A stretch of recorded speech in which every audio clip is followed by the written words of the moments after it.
All right, welcome to Make a Path Presents. I'm Ronnie Hayes. Before we get going, let me know if you can see me good, you can hear me good, and we'll jump into this. I want to let you guys know it's a bit different this Sunday. This is weird not being able to hear me properly. I got my real good headphones that Princess Pie sent in for a gift.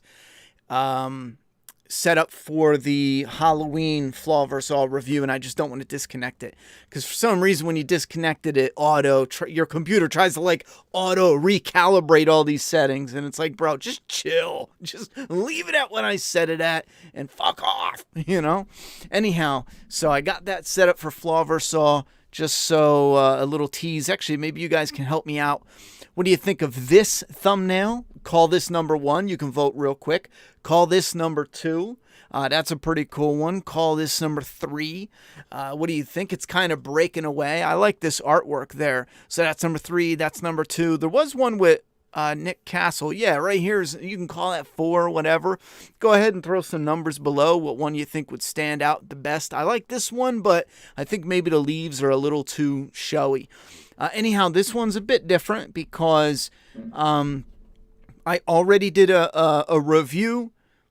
Only my thoughts. It's already on the channel. If you want to go and watch it and you don't want the stream, it's a full review, diving deep for 20-25 minutes about the episode. So I'm not going to go back in over everything. If you want my thoughts, just hit up that review.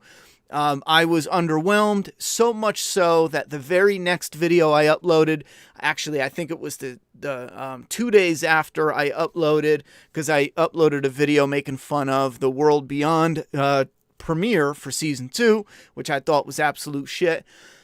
So what I did was 2 days after that, I uploaded and made an announcement that I am done. You can watch that as well. I quit The Walking Dead. I officially retire as a YouTuber, as a hardcore fan from day one. I'm going to eventually binge watch the finale, and I will at the very least, most likely, pop back in here months from now and say, yo, what's up? Here's what I thought about the end. So if you don't want to stay subscribed, you are more than welcome. Thank you very much for being here. But now is the time to leave. It's not like a stunt for clicks. That video was serious. I legit shit you not. At best, I want to be fully transparent. So I quit from daily or per episode reviews. At best, you'll get maybe 2 videos for each 8 episode section. Because in February, yes, we're taking 4 months off from this finale. 4 months off. We're coming back somewhere around February 20th, yada, yada, yada. And then it's going to run 8 more episodes. They're going to take another 4-month break, I believe. Correct me if I'm wrong. And then they're going to return. It's going to be a break no matter what. Maybe 2 months, maybe 4 months. And then they're going to return for the final 8 episodes. So like I said, at the very least, you're going to get 1 for the next 8, 1 for the final 8, or maybe 1 for the final 16. It really all depends. If we get another 8 like this 8, I'm probably not coming back for a bit. Now, we will have content, though. I'm diving after this stream. My sole focus for now is going to be Flaw vs. All reviews. We're doing Halloween. We're going to switch over to Friday the 13th to finish the franchise. We're also doing Halloween Kills when that comes out because we're doing Halloween redo number 2. Well, I gave that one a nickname when it came out, but so Halloween 2018, Halloween Kills. We're finishing Friday. We're doing Predator 1 and 2. We're jumping into Scream, and we have some others. You guys know we talked about them. The Village is one I can't wait to do. The Thing is another one from the 80s. I can't wait to do that one as well. So that's my main focus for the future of the content to finish this year, and we'll revisit around the new year, and we'll see how everything is going. With that, I would encourage everybody to dive into the channel and watch as many Flaw vs. All reviews as you possibly can. Hit the like button, leave as many comments as you can to help boost it in the algorithm. We need your help now more than ever. Anyway, Robert says, after Friday the 13th, Part 5 and all Friday movies suck. Now, I don't fully agree with that. I'm not a big fan of the zombie Jason, but I think Part 7 is awesome. Jason-wise. The human characters might suck for a lot of them, but Jason is awesome as fuck in the reboot. I mean, the characters are generic as fuck, you know? I can't stand the characters in the reboot. Even the story is generic, the way they try to utilize, which I love the way they try to use the original Friday 1 to 4, but I'm just not a fan. It felt like it fell short. Anyhow, Jason, though, is a beast. Beast in 7. 6 is fun. I have a lot of fun with 6, so I'm going to disagree, but we'll dive into Friday. Nick the Great, I don't know why we're not hearing any sounds. We should be hearing the sounds for... Yeah, why is that? Let me know if you guys hear any sounds for the alert boxes. There might be something going on here. Alert box. Properties.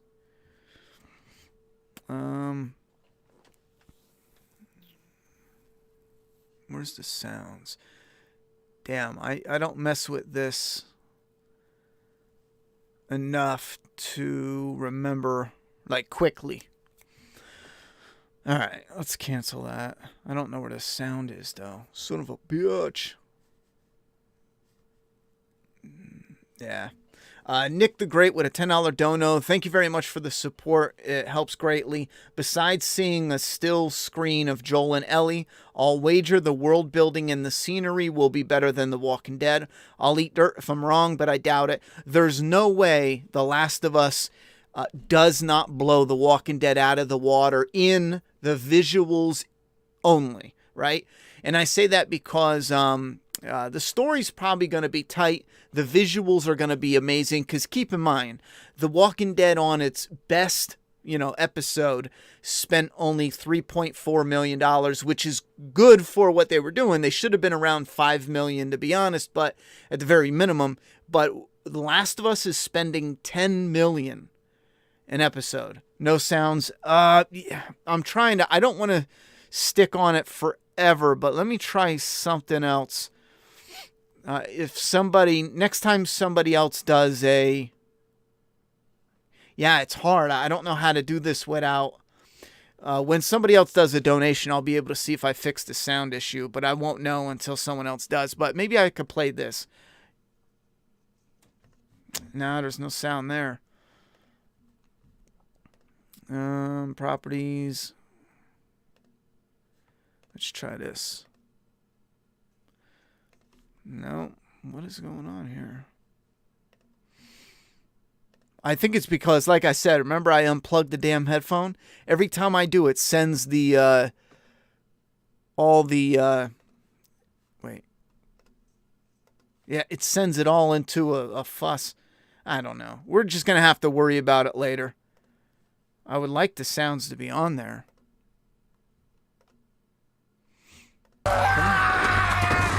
All right, you guys can hear it now, so you should be able to hear the sounds for the donations. So,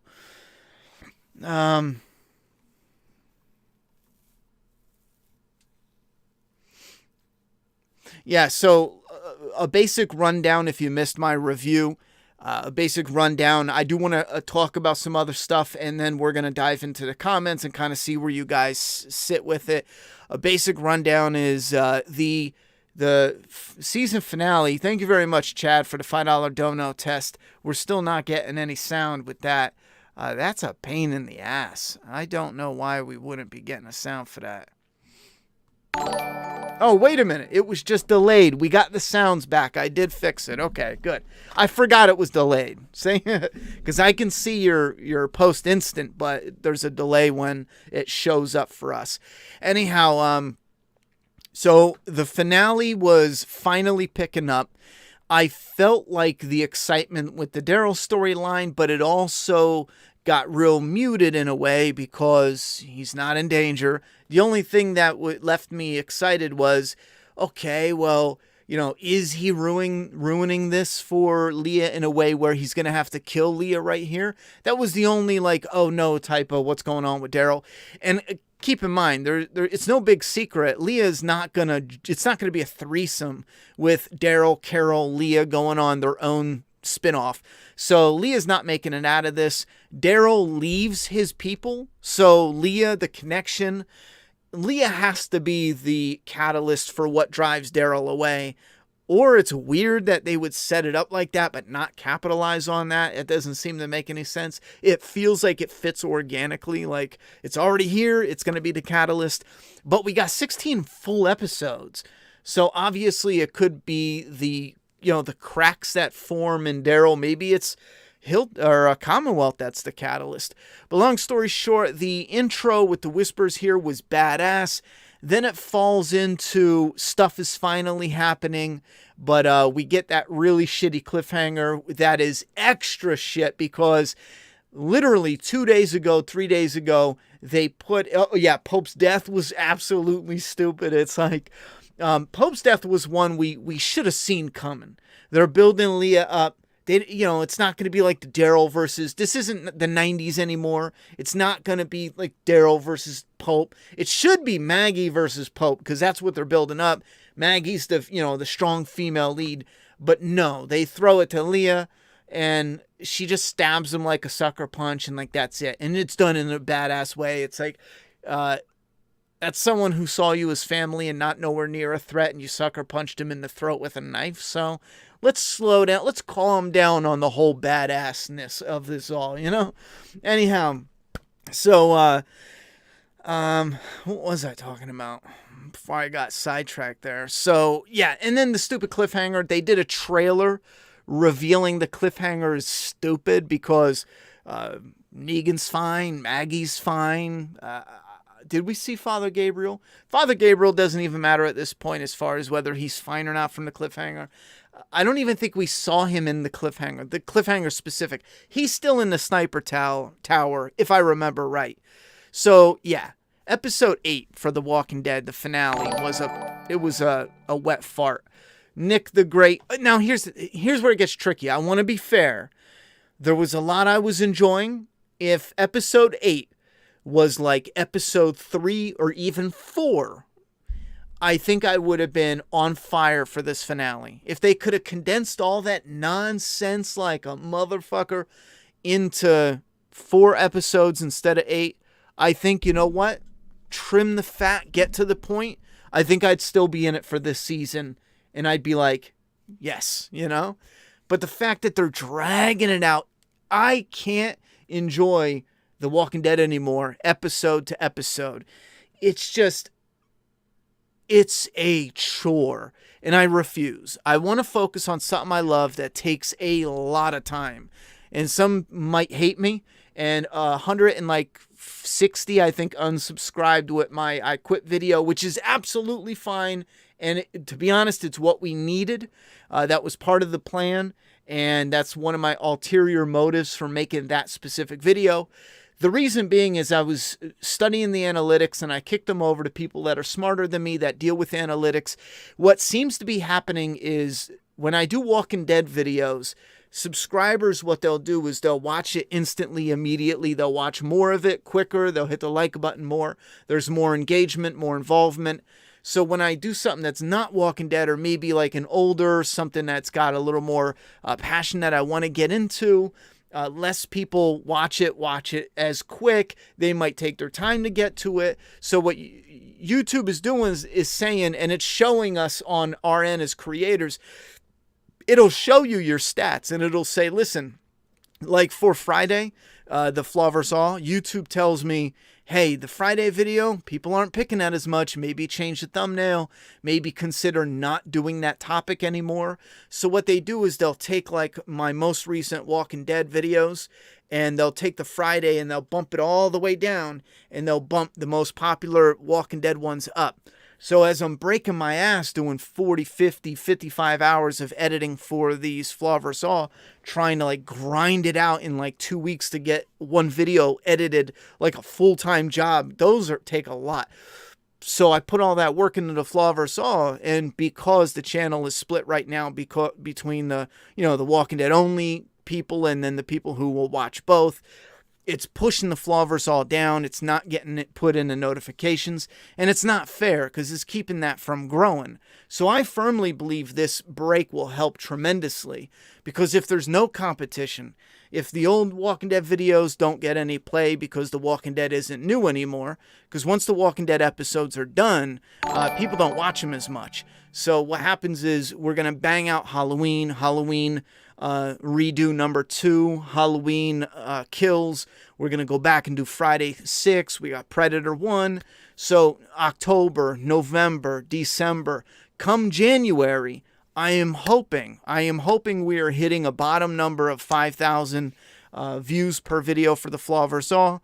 And by January, I'm hoping we got one a week coming out. And then we can crank it up and start doing polls, start being more interactive, get the Patreon going, the memberships going. We can start streaming. And again, for anyone who is not interested, I'm sorry, but my focus is 1,000% to be transparent. It's on the Flawverse All series from now until, at this point, January, and we'll see where we're at then. Nick the Great. Let me go back to this here and pop out the chat. Pop that out. I'll put it on the screen here, and you guys can see what I'm doing as well. Let's go back up to Nick the Great with $5 dono. He says, thank you very much, first off. I know the budget is a huge difference between the two shows, but no excuses with how cheap AMC has been with the series since the earlier seasons. Yeah, there's no excuse. And for anyone who wasn't aware, early and recently, because this is an existing problem with AMC, what they were telling the showrunners to do is this. Oh, the zombies are expensive to do the practical effects. Well, can they just hear them? They don't have to be on screen. So you ever watch a Walking Dead episode and you hear and see shadows pounding on windows and you hear... Every time you see one of those scenes, it's because AMC is pressing for them to just not do the makeup and put them off screen. AMC is shooting themselves in the foot saying, well, they can hear the zombies. This is how shitty they are as a company. They make almost, I think it's like $700 million of profit every year, even when The Walking Dead is doing shit. You know, when it's getting no views, they're still making, I think when it was at their peak, they're pulling in like $1 billion a year, straight profit. And I'm almost positive, you got to look at the numbers again, but I'm almost positive that was just The Walking Dead. They're still making like $500 million off their other, yada, yada, yada, because they got a different avenues. They own Shudder, they own this, they own that. So when you consolidate it, it's a ton of money. Nowhere near like Warner Brothers, but it's still enough to where, imagine this, The Walking Dead's budget for a full season currently is somewhere around $34 million, $35 million a full season. Now they're making hundreds of millions of dollars, let's say $500 million. Did I say that right? So $500 million is profit. And that's a low number, I believe. I got to look at the numbers again. But it is in the hundreds of millions. If they would take 50 million out of that, and I'm sure they can siphon it from so many different rich, wherever that money's going, they can siphon it. So the people are still getting so much money, it's unreal. They can take 50 mil, which will double plus their whole season budget, and just plop it right into the show. And it'll drive interest, it'll drive relevance, it'll drive, why? Because now they can do even more. They can do twice as more with the visuals, twice as more with the story, with the exploration of the world. It'll bump everything up, those different ideas that they want to do but they don't have enough money to do it. It'll bump it all up as long as you get good, even if you kept the writers they have now and give them twice as much, there's shit they can pull out of that would revitalize the interest in the show. It wouldn't have killed it, in my opinion. So that's the shit they were doing. The Last of Us isn't going to do that shit. They're going to say, go in there and make it the best. And they're going to reap the rewards for that. Test. The system is rigged with a $2 dono. Do what you enjoy. The passion for The Walking Dead is gone. Yeah, like I said, I'm still a fan of The Walking Dead. To finish it and binge watch it, I still, I'm a Zombie fan. I'm a Rick Grimes fan. I still love, like Negan, I got statues and yada, yada, yada. I got stuff. I'm still into it. I still want to see the franchise succeed greatly. I would love for it to slow down, come back in a limited way, and focus on just potent quality and do something amazing. I'm rooting for it always, but currently it's just not there. I think they need to knock it off with this whole, we're going to go for the teens crowd and just go for really intense survival horror. And I tell you what, it's going to draw whatever crowd you want. You know what I'm saying? As long as it is fire. Teens don't come out and go, I want something that's for teens.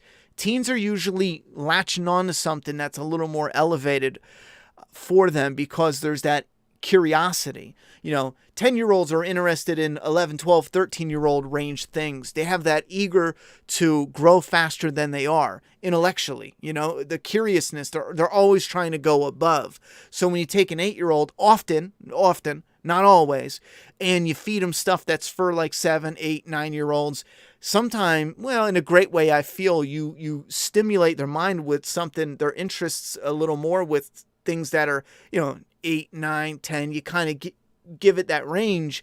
That's what they're feeding off, in my opinion. I don't know if I put that in the correct terms, but Midnight Mass. Let me roll through this and we'll go through.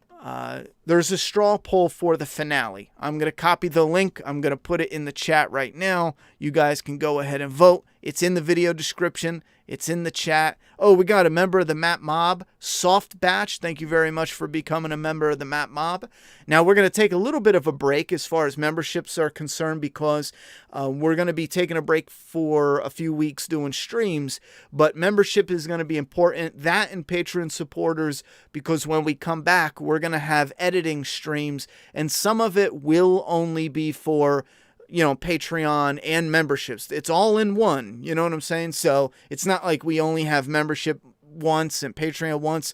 YouTube members and Patreon supporters, you're all rolled into one. You'll have your own streams where we'll be chit-chatting while I'm editing and going over the thumbnails and the script and yada, yada, yada. So that'll come in handy coming up. But here's The Walking Dead Season 8. I'm going to say I dislike it. I'm not going to pick hate because I did enjoy some of it, but overall, how it was dragging out, it's fuck this, fuck this shit. So I'm going with dislike. I can see okay. Well, no, you know what? I can see like being high because it was decent if you forget about the gimmicks, like the Daryl gimmick, the cliffhanger gimmick. If you forget those, I can see people like is going to be the top.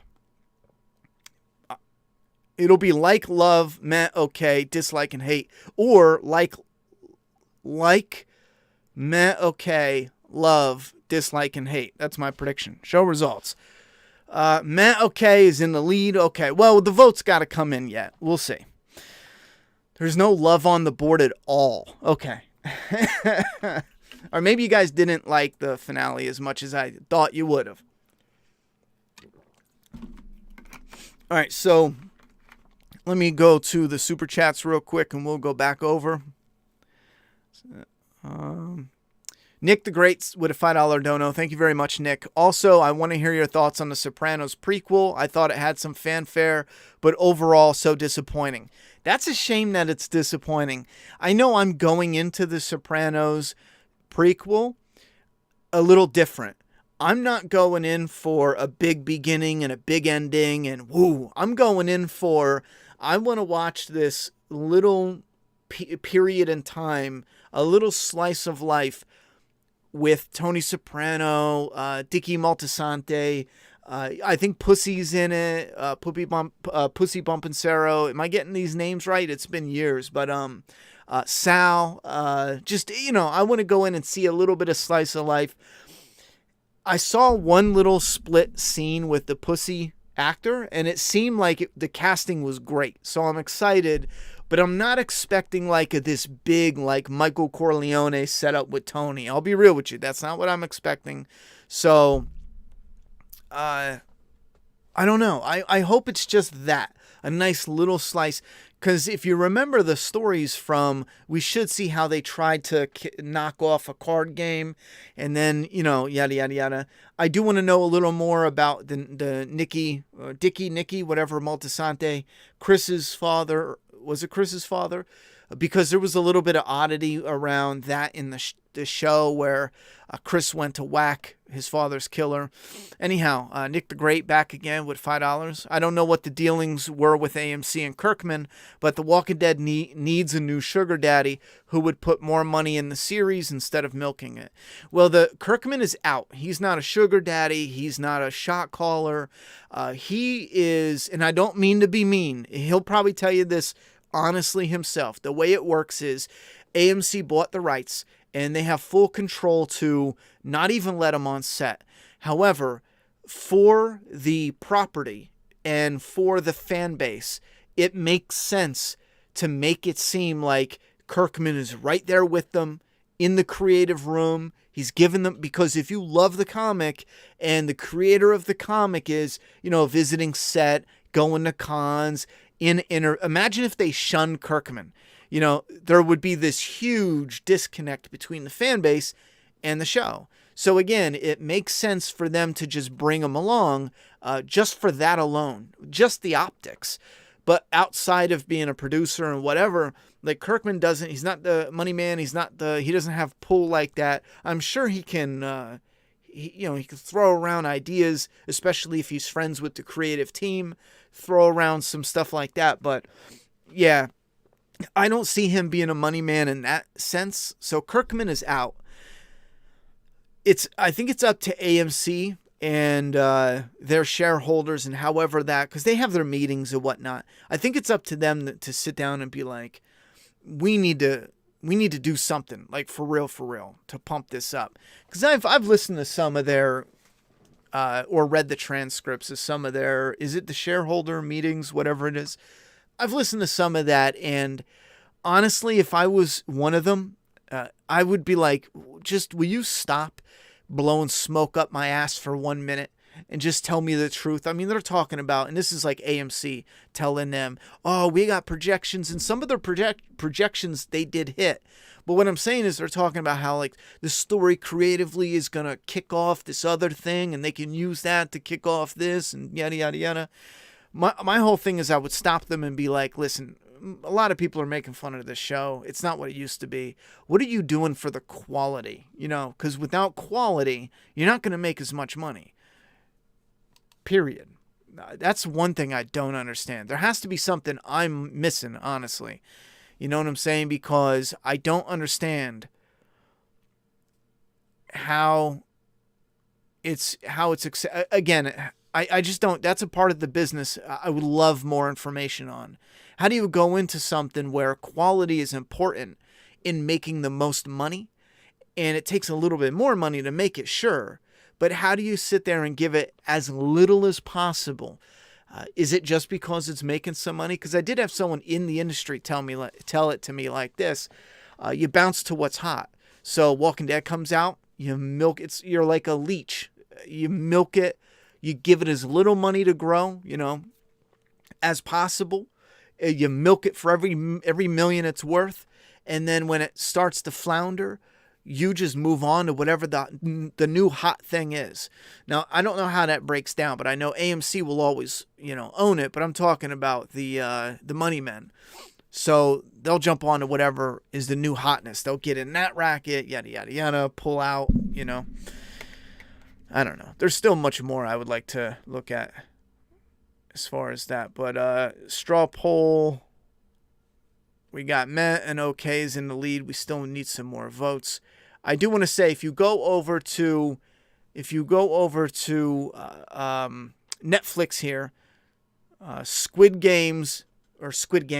I didn't even know the title. My daughter was like, was it my daughter? Yeah, I think my daughter was like threatening my life. Like, Dad, watch this show. And I was like, what show? I was like, I saw previews of that on TV.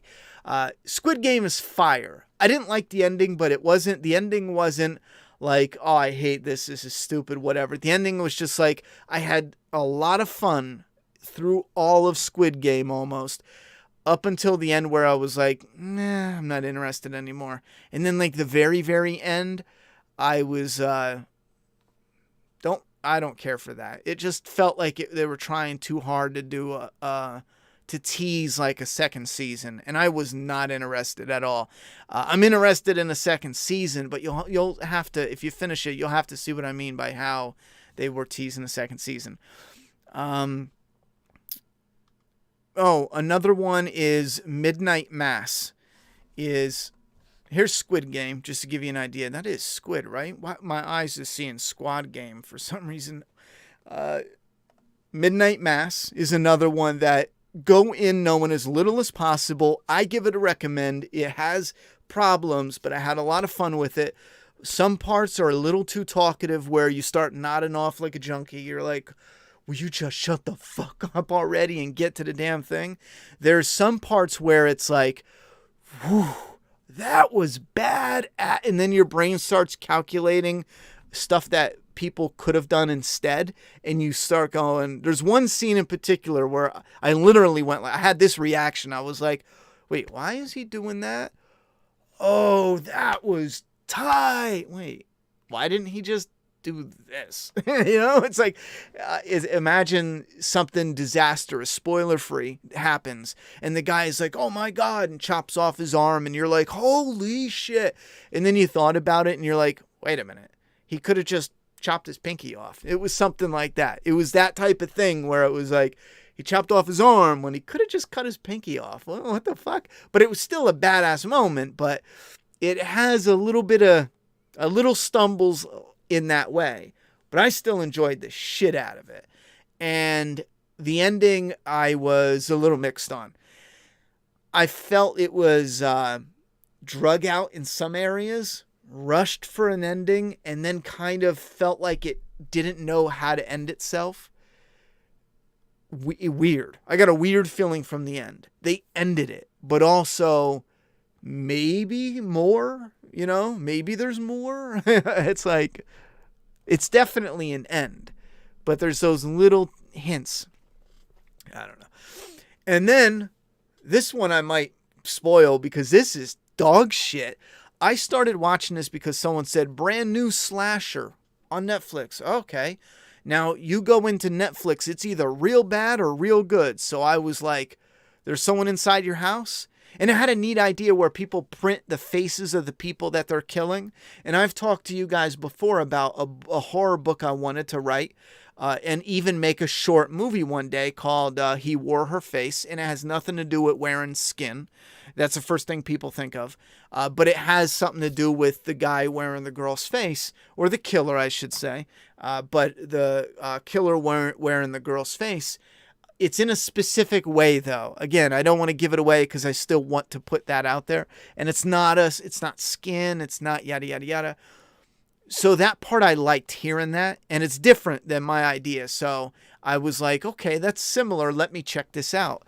So I started watching it, and that part I like. The beginning, a little iffy, but I liked it because they do this. Hello, 911. They look and they see like a picture. I think it looked like he was fucking a dude, like a jock. Bang. I think he was just beating him up though. It was a hate crime. Cause this is woke-tarded. I did a little, what was it? Is it Rotten Tomatoes or IMDb?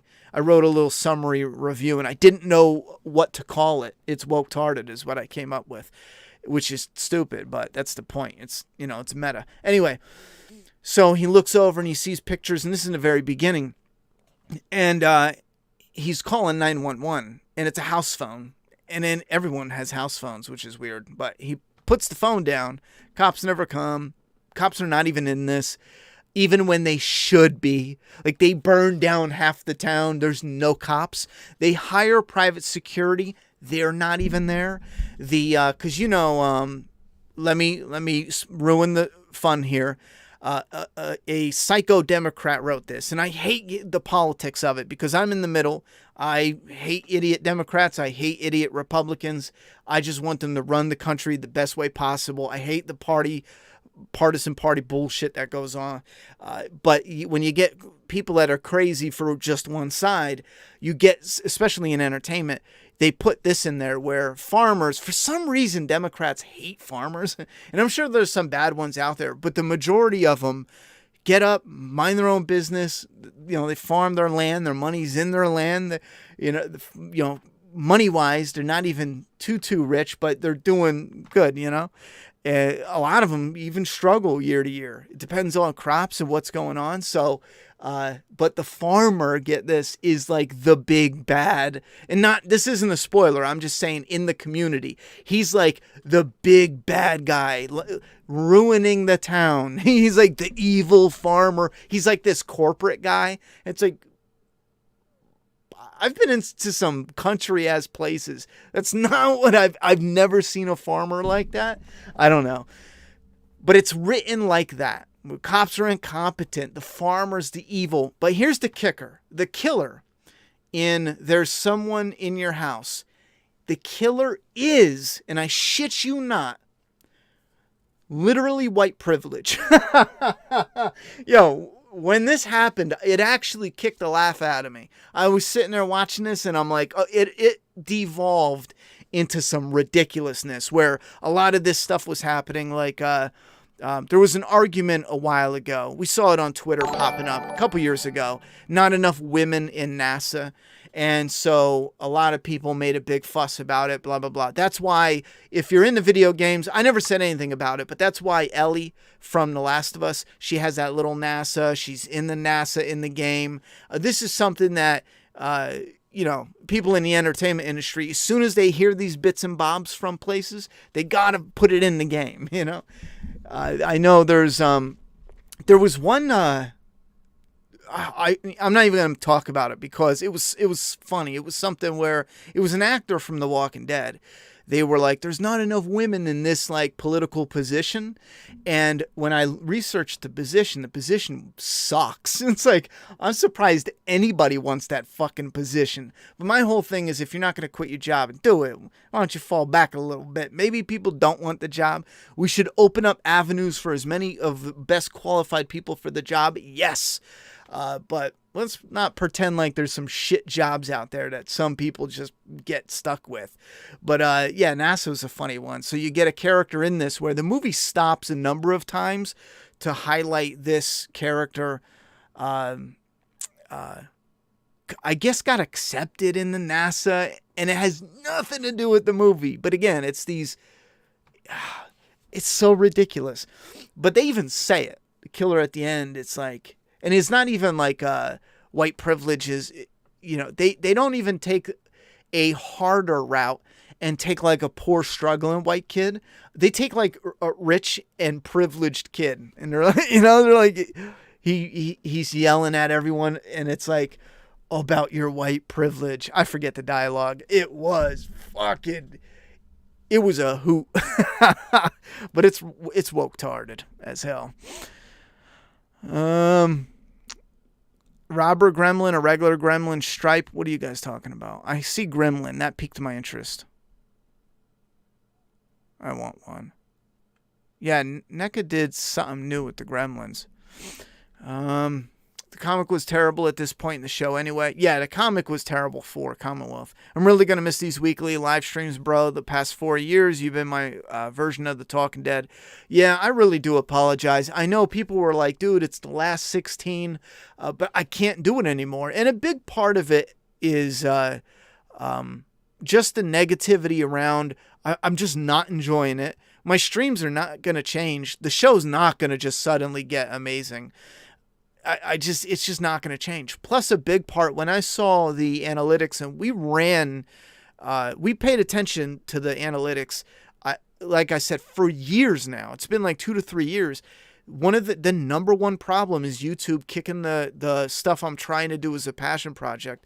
If YouTube analytics didn't work that way and they kicked it out evenly, or maybe if it allowed you to kind of pick like YouTube, I know people are like, my subscribers aren't watching this, but give this video a little love. I'm trying to get new eyes on the channel. If YouTube let you do that, I may have stuck it out and finished the 16. But at this point, I just can't. I mean, I can't. The Walking Dead content doesn't make any money at all. Like, not a damn dime.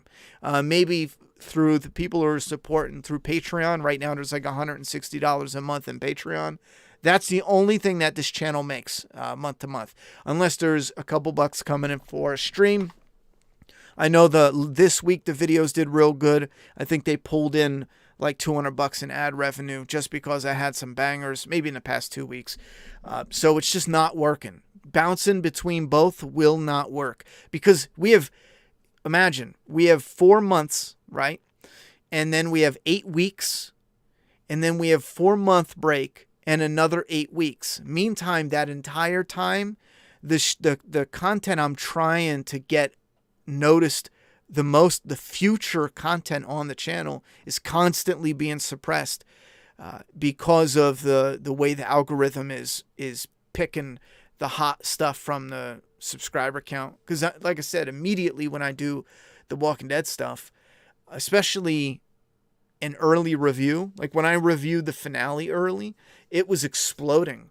The behind the scenes of the YouTube actually had fireworks. I mean, they do that. When you have a video that's doing real good, it doesn't matter how many views it gets. It matters how quick the views come in. You can have, 20 people watch it.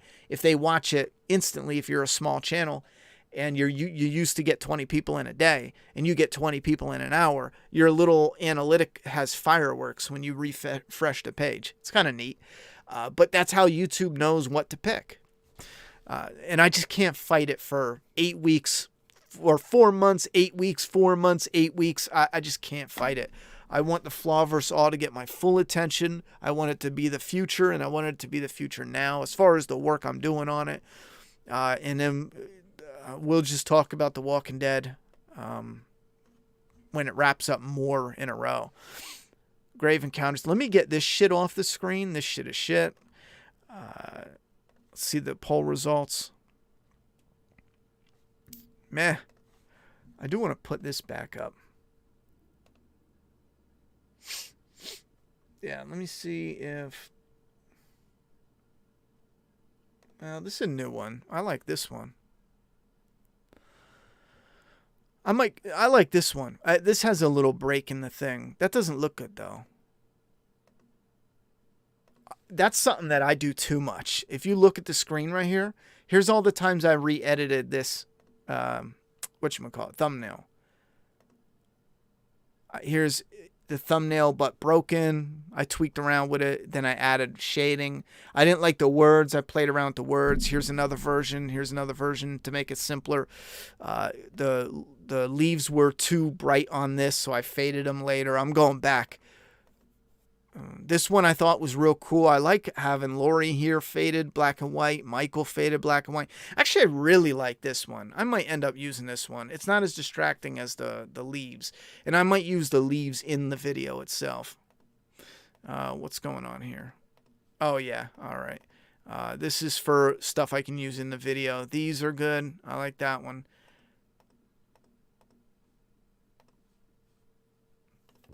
Yeah, I like that.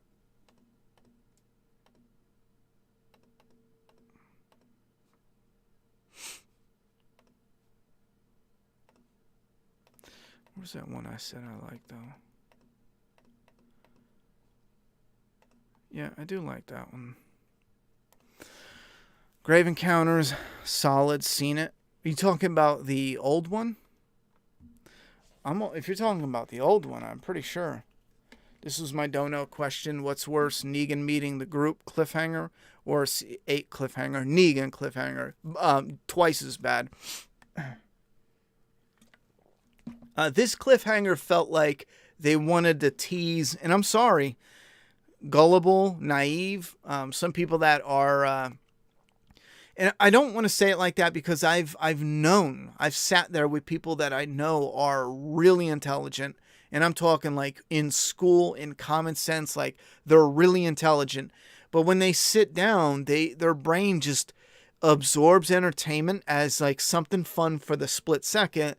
And once it's over, their brain just does not operate in any capacity as far as analyzing what just happened. Some people do that, and it has nothing to do with intellect. But there's certain brains that, and I'm convinced, because like I said, I've seen real smart people be like that. They'll watch this ending and be like, oh my God, someone's going to die. I mean, shit, they're fucked. They're in trouble. I mean, next episode, it's going to be a bloodbath. I don't even know who's going to survive. And they'll go about their day. In reality, they don't put all the pieces together and see it's just a gimmick for people to do that. Same thing where, like, when I'm really interested or really tired, let's say, but it's a topic I know of, my brain will, like Game of Thrones. Game of Thrones, I loved, reviewed it.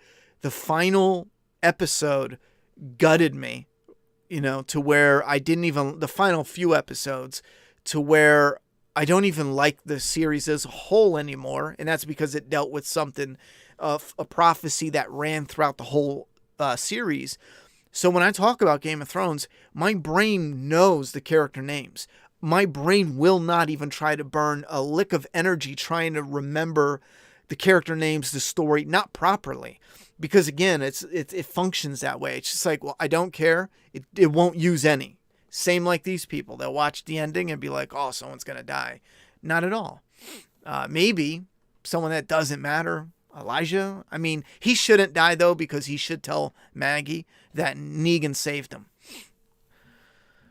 Tyler Jackson, thank you very much for the $5. Hey, Ronnie, I was just wondering where your excitement level is with The Last of Us show. Are you less hyped now with the direction they took part 2? Well, I'm less hyped for 2 reasons. One, I'm less hyped because the future of The Last of Us TV show is shit to me. Because once they get into the part 2 stuff, unless they change the story drastically, the part 2 storyline is just flat, dull, generic. I'm shocked so many people fell for the gimmicks in that, because all they did is they took a muscular, strong character and then time skipped to where she's been a prisoner and now she's all skinny and beaten up. And it's like, how do people fall for that as like deep storytelling?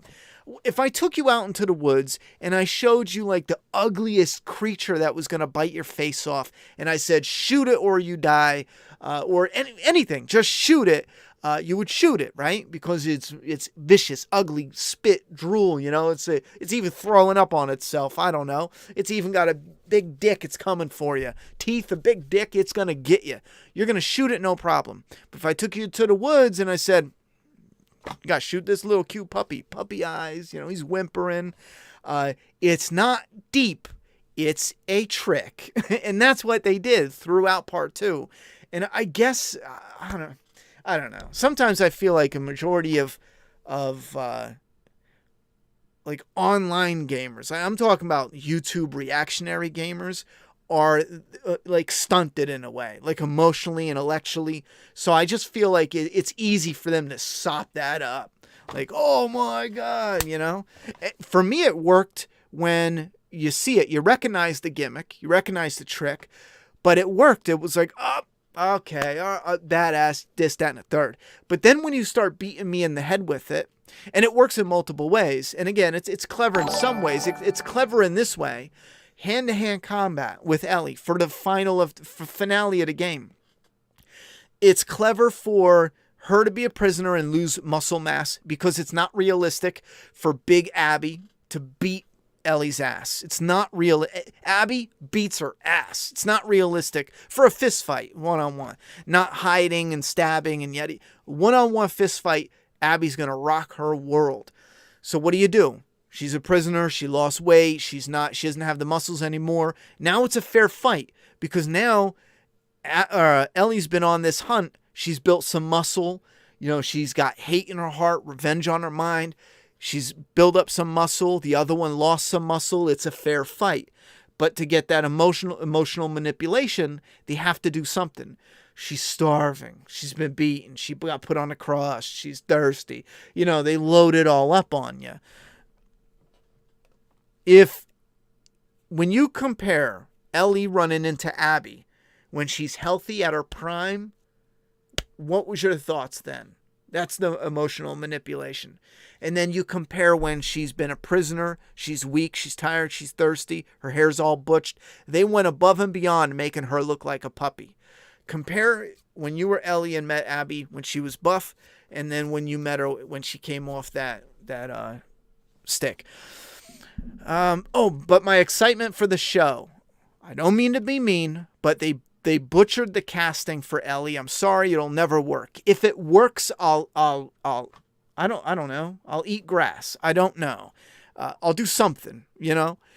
I think it can work in a general sense. I think it can just work. But I don't think it'll ever work on anything near the scope of what the game did, because the casting is wrong. It's off. Even with the casting of Joel, it's safe. It's not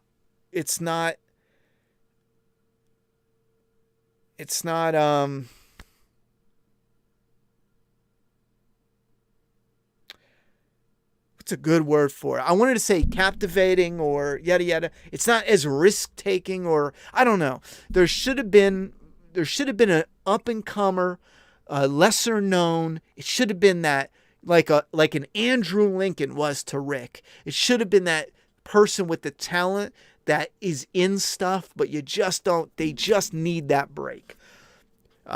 Pedro Pascal, whatever. Like I said, I've liked the guy before half of you, I guarantee it, before half of you even knew who he was, back in Narcos and even before that. He's safe because, like I said, he's not white but light. He's already doing The Mandalorian because it's the same fucking story as Joel and Ellie. The same story. He has some relevance now. He's got popularity now. And popularity as far as the political allegiance. He's got that on lock. You know, he's in. And he just came out of doing Wonder Woman. And to top it all off, they've worked with him before. He's not the best fit. He's the safest fit. And that's why I think he's going to do a good job. But we should have took they should have took a bigger risk and went with an up-and-comer, someone that can really do the role right. Or get the role done. Because I do have a feeling Pedro was a little concerned about the longevity of the series. And they were like, oh, don't worry. He'll be dead in season 3, 4, or whatever. So I'm a little worried about that. That was like a selling point. He doesn't want to be locked down for 8 years. Can we get a seasonal review on a show called Vikings? I'm telling you, the show is mega banger. I've seen some of the show. I will not commit to a review just yet. Like I said before, because the rest of this year, it's flaw versus all. That's it. Tunnel vision. I want to give that series a shot, an honest shot. But you never know with stuff like Vikings what could pop up review-wise. Hey, Ronnie, not sure if you remember, but I ordered DDK a long time back on Indiegogo and asked if you could keep it on hold until I moved. I sent an email to the DDK address. Oh, you know what? It's a good thing you said something. It's been a few weeks since I checked that address. Since orders have shipped, we haven't ran into any issues, and we use that address mainly when we're right in the thick of it and when we're pulling questions and comments for the comic. Thank you very much. I got to check back. I've been meaning to. It's been a few weeks yet. I have it on hold. It's actually been right on here at my desk. I shouldn't say that though, because more people will be like, "Hey, put my order on hold." But no, it was a fluke of a thing. He shipped it. It got messed up. We had to put it on hold, and I'll ship it out to you. I'll check that email though. Can we get okay, did that. Have you checked out Malignant yet? I watched it, and it's incredibly fun. Probably the best horror from the past few years. James Wan knows how to direct. I haven't yet. I do plan on checking it out. What's up, Meow Cat Bissy? Just finished a complete comic story of Invincible. Greatest story I've ever read. Can't wait for Doomsday Kingdom to trump that story. Yeah, Invincible has some bangers in there, and it's got some good twists. I think they did good with that. Flaw versus all on The Mist would be dope. Absolutely. The Frank Darabont Mist, not the TV show. You got it. I love that movie. Definitely. I think here's my one recommend. I know people are going to be against it, but watch The Mist in black and white. please do me that favor. One night where you just want to have a fun movie and popcorn night, watch The Mist in black and white. I have the set that comes with the black and white on the Blu-ray, and I don't think everyone comes with that on it, but it might. But it helps a lot when it comes to some of the CGI that doesn't quite work, and it is fantastic. I like it. I don't like very many in black and white, but I like that. Who is my favorite character in Squid Games? The pickpocket at first. I don't know. Just because I hated the main character. I couldn't stand him. He was like a little shit. I'm sorry. It was one of the rare TV shows that I really enjoyed watching, but I couldn't stand any of the characters. I didn't like him, and I think it was done purposefully. Like, this guy was just and I think a lot of us can relate. You ever have that time where you just wanted to spend, like, you're having a rough month financially, and you just want to spend a little more money on something that made you happy in the moment and might not have been the most responsible thing to spend your money on? I'm sure we've all done that at least once. Some of us might do it like twice a year, you know? I've done it before. Anyhow, this character is like broke, living with his mother, and there's nothing wrong with that at all, especially nowadays with the economy back and forth in the shitter and going deeper in the shitter. But he's got this gambling addiction that I can't relate to personally. I just don't gamble. And he has a daughter, and he like gambles her birthday money. And again, I'm not trying to be like best dad of the year, but I'm not doing that. You know what I'm saying? So I just can't relate. I thought he was a scumbag for it. Sure enough, he fucks it all up. Everything he touches turns to shit. And I went in enjoying watching him fuck his life up, but I just didn't like him. Eventually you grow to like him, but there's still parts of his character that I just don't like. Hey, Ronnie, not sure if you remember, but okay. All right, I must have scrolled up by accident. We got this Kevin775. Thank you very much for the $20 donation. That helps out a lot, brother. Love you, Ronnie. I sent this because you work your ass off. Cheers to you and your content is fire. Cheers to and your content is fire. Wow, if I could read today, that'd be nice. Thank you very much. I do appreciate that. I do want to tease. I think I did show this. I might not have, but I do want to show. Did I pull it up? You reminded me when you said work. Somebody asked about showcasing that edit that I was talking about. I feel like I showed it, though. No, I don't know. We'll see in a second. I'll show you in a second. It's uploading now.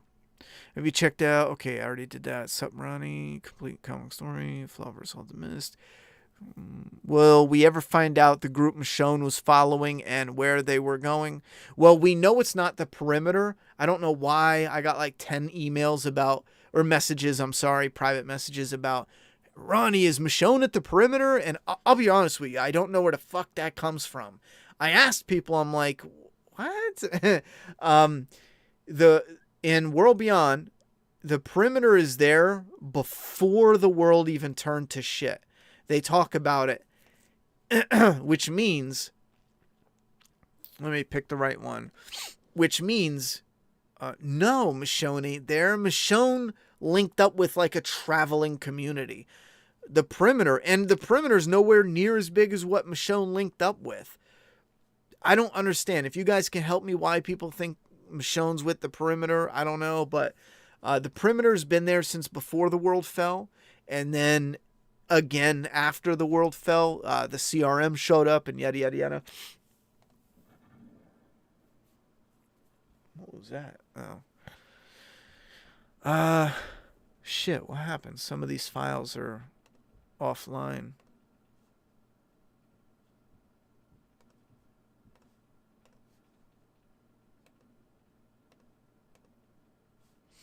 No, it's still loading.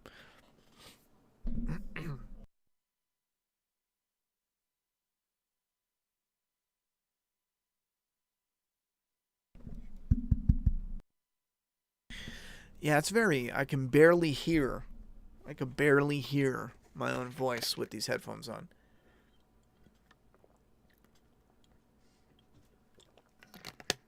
Am I looking forward to Halloween Kills? Yes, I got my tickets already. Friday the 15th. It's going to be late at night. I don't know if I'll have a review out until the 16th. I'm taking my daughter. It's going to be fun. We're going to watch Halloween 2018. And then on Thursday. And then on Friday, watch Halloween Kills. That'll be fun. I know you saved up for mini collectible statues before. Have you thought about saving up to buy one or two of the Trick or Treat Studios True to Set Gremlins puppet? Yes, I have. There's the Trick or Treat ones that look cool because they're like the Gremlin puppets. I think from 1. They look different than what NECA's doing, which is screen accurate, but I'm pretty sure it's from part 2 or there's some difference. But anyhow,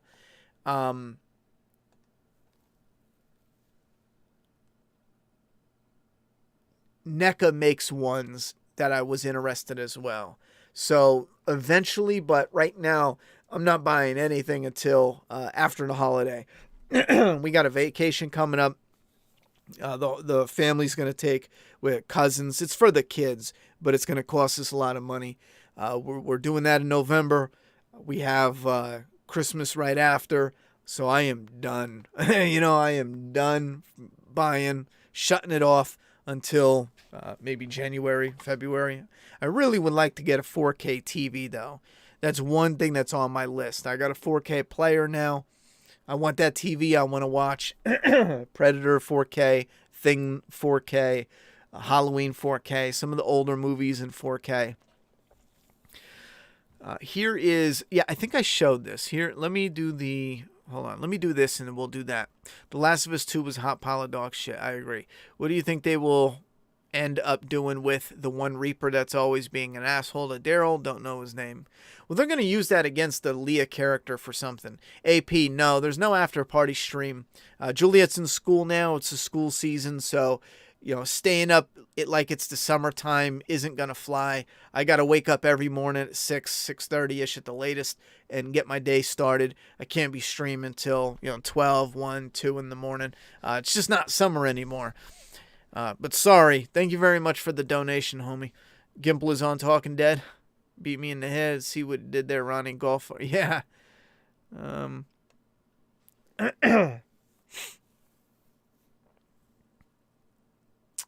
Well, Norman Reedus wouldn't have to carry a show if they did it proper.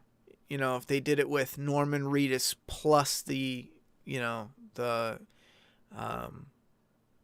extravaganza, I like Norman Reedus. I liked him before The Walking Dead even, from Boondock Saints. I grew up with him, that guy from Boondock Saints. I think he could carry it, but not as modern day Daryl. I still get fucking annoyed with what they did. Daryl from season 1 and 2 and 3 could carry a show all day. But they made him like this ultimate badass instead of being like a bit of the I don't want to say like the younger brother, fiery, he's like a firecracker, but he's more like reserved now. He's more, quiet temper, yada, yada, yada. It feels like they went a different direction that I just don't like. And it's not, he's been through some shit. No, they radically changed how the character interacts with people. He could smarten up. He can grow closer to family instead of wanting to rob them before he's with them now. These are his people. But he's still going to be Daryl, not the leader type. He should be supporting others to lead. He shouldn't be leading, like as a character type. Nick the Great. Neil gonna avert expectations to have Joel die of peanut allergy. It'd be better than what they did in the game, I'll tell you that. I know you hate religious villains, but did you think that Miss Carmody from The Mist was a good villain? Yes, and again, here's the thing. I don't hate religious villains. I hate when people just go, here's a religious villain that says God speaks through me, blah, and it's real. Like The Walking Dead's religious villain was shit. In The Mist, the religious villain was done well. In Midnight Mass, the religious villain was done really well. When it's done well, it's done well. When it's done shit is where it's more of a caricature of a religious villain. It's like, I don't like religion people because they do this. So it's like, God speaks through me. I kill my own people and I'm just fucking nuts. No, the girl in The Mist, even when she says some fucked up shit, like she has that those principles behind it, what it stands for, yada yada yada. I mean, it's there. Thanks so much, dude. Much appreciated. I sent the email a few weeks back. Can send another email if needed be. So sorry for such a long delay. The move was a real pain. Well, I'm glad your move was a pain. Don't worry about the delay. It's not a problem. I apologize for my delay. You don't have to send another email. If it makes you feel better, kick off another email. I am going to write it down just to be extra certain I check it tomorrow and not let it linger a little. Email DK order hold. Got it. Because you're the only order. I'm sorry. There's 2 other people that ordered Doomsday Kingdom off of Indiegogo that have never picked up their order. I think they're both international, or one of them is and one of them isn't. But I have 2 more orders. They ordered Doomsday Kingdom. They screwed up either the email address or the shipping address, or the one I know for a fact is international, and they refused it at customs. They refused to come pick it up when they got a phone call. So that's what it says on my slip. So they sent it all the way back from, it's like France or some shit. They sent it all the way back, or wherever, the UK, I don't know. So it went overseas and came all the way back. We got charged for it again. And in order to pick it up from the post office, we had to pay like $12 or whatever, which sucked. So we have their books here. They didn't answer any emails when we sent out for the address clarification. We sent out multiple emails saying, hey, you have this book here. There's no way, we can't just refund them. It's too old of an order. It doesn't work like that anymore. So, plus now that option's gone. It's either pay for the shipping, we'll get the book to you, or we'll give them away in a couple years when I know you're never going to pick them up, And like I said, those are people that never contacted us after the Indiegogo. I don't know what's up with it. But everyone who ordered Doomsday Kingdom, you should have your books definitely by now. If somebody just remembers, oh, I ordered a book and you never got one, you should definitely be emailing me, let me know, because we can look the order number right up, the name, we can search it no matter what you ordered, but everyone should have gotten it. If you didn't, you're probably one of the 2 that's lingering around. But if you hit me up and you email me, I had one person do this. They emailed me, I didn't get my thing, Ronnie, what's up? All right, what name did you order it? What order number? What name did I use? Oh, I don't remember the order number. It's like, I can search it up any number of ways, phone number, this, that, yada, yada, yada. And the person eventually was like, all right, I'm fucking with you. I was trying to get a book. I was like, you dick. You dick. You won't believe some of the shit we get sometimes. Like people, at least every time we sell a comic, there's at least 15 people that put the address wrong in a way where it's not just an easy, like, oops, you put, I don't know, 25 Mad Street instead of Mass Street, It's like they put 1789 when it should have been 669. It's like, how did you do that? But it fucking happens. Anyhow, here's what I wanted to show you. This is part of why the Flaw vs. All streams, or the videos, as much as I freaking love them, this is part of why it takes so very long. When you kick it off, you have a clip. This isn't funny. This isn't funny. A little clip here. Here's how I can see this is my preview window. Here's my bins. This is where I pull all the clips and images and artwork. I got to go and recreate my own artwork sometimes. I can pull artwork. In this bin right now, there's hundreds of clips. Here, like, Here's artwork I Photoshop myself, created in Photoshop. You can't see it. Right here it is. All these different ones. This here I created myself. And again, you Photoshop them, so that all takes time. But here's just one clip. All right. This isn't funny? Just a clip from the movie. That's fine. Clip from the movie, done. But then we get into a picture that I made for a previous thumbnail. And again, it's got words on it. It's got the logo, 2 images, screen grabs. This font, I made it myself by doing the white letters, a little bit of a brownish tint letter, but I faded by erasing some of it with a black blurry, and then you duplicate it to get that black border. So you're doing all the Photoshop on each of these images. There's one there. There's one there. You got the background. You got the audio that's overdraft. I'll get to the point in a second. But so it's little. Help support the future. But that's just the intro. Videos. So here's another one doing the giveaway, which I sent that giveaway, Expert Fusion. I sent that giveaway out to you, by the way. Get your address. But then you get into the review introduction, and that's where you start hitting transitions. Welcome to Flaw All Review. Like, see how just that little swipe, you have these transitions. I'm Ronnie Hayes, and today part 5, Factory Box Set. And there are all these different little clips. And again, this is the easiest small stuff. You can see all these clips, getting every single clip. And then we get into the big boy. This is the body of the Flaw vs. All. That was all the intro easy crap. Giving us a Friday to... You kick it off. I like that little sound effect. I think it's like clicking of a pen. Well, here's where we go, where you have the counter, you have all the numbers, and you see one line, but each block is a different number, 0, 1, 2, 3, 4, all the way up to like 60. But see, when I go far out, you see each of these little, like this little yellow block is one clip, one block, one image. Here's one image, here's one clip, here's audio. This is a pretty long one. Here's soundtrack for the show.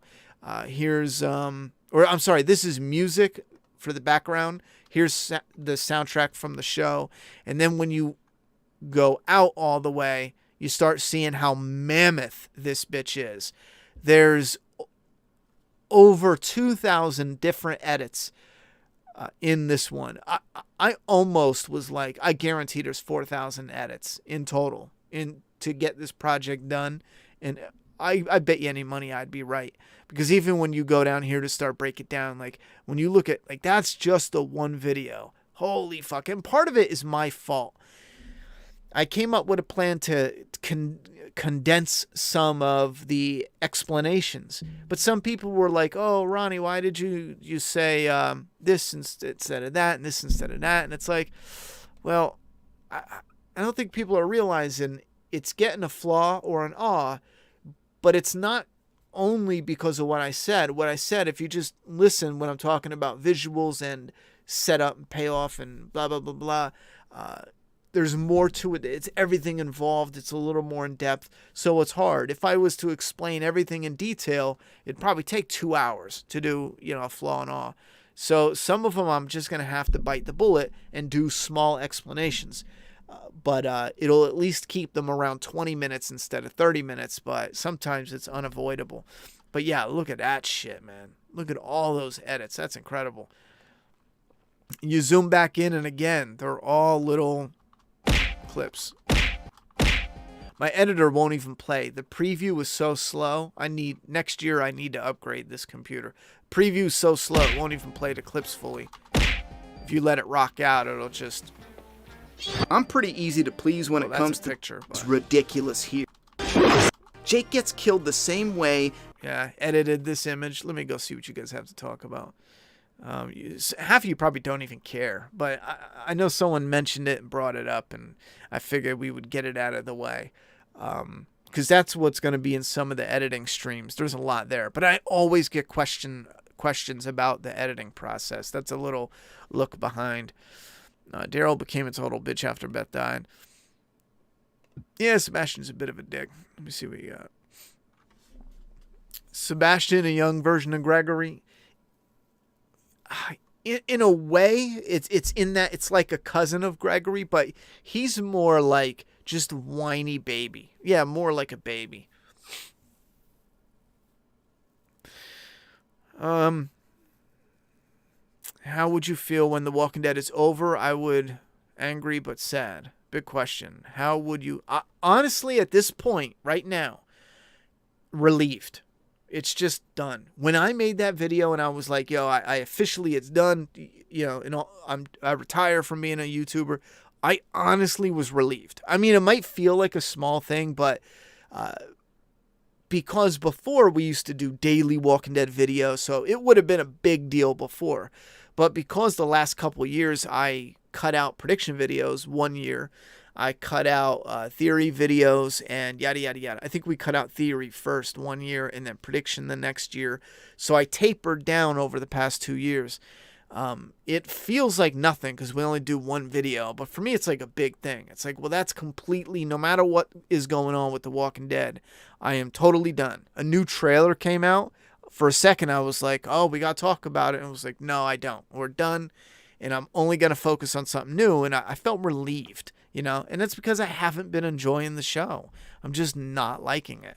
So it's just a relief not to have to just be negative about it. I know it might be fun to just be like, you just want to talk shit on it.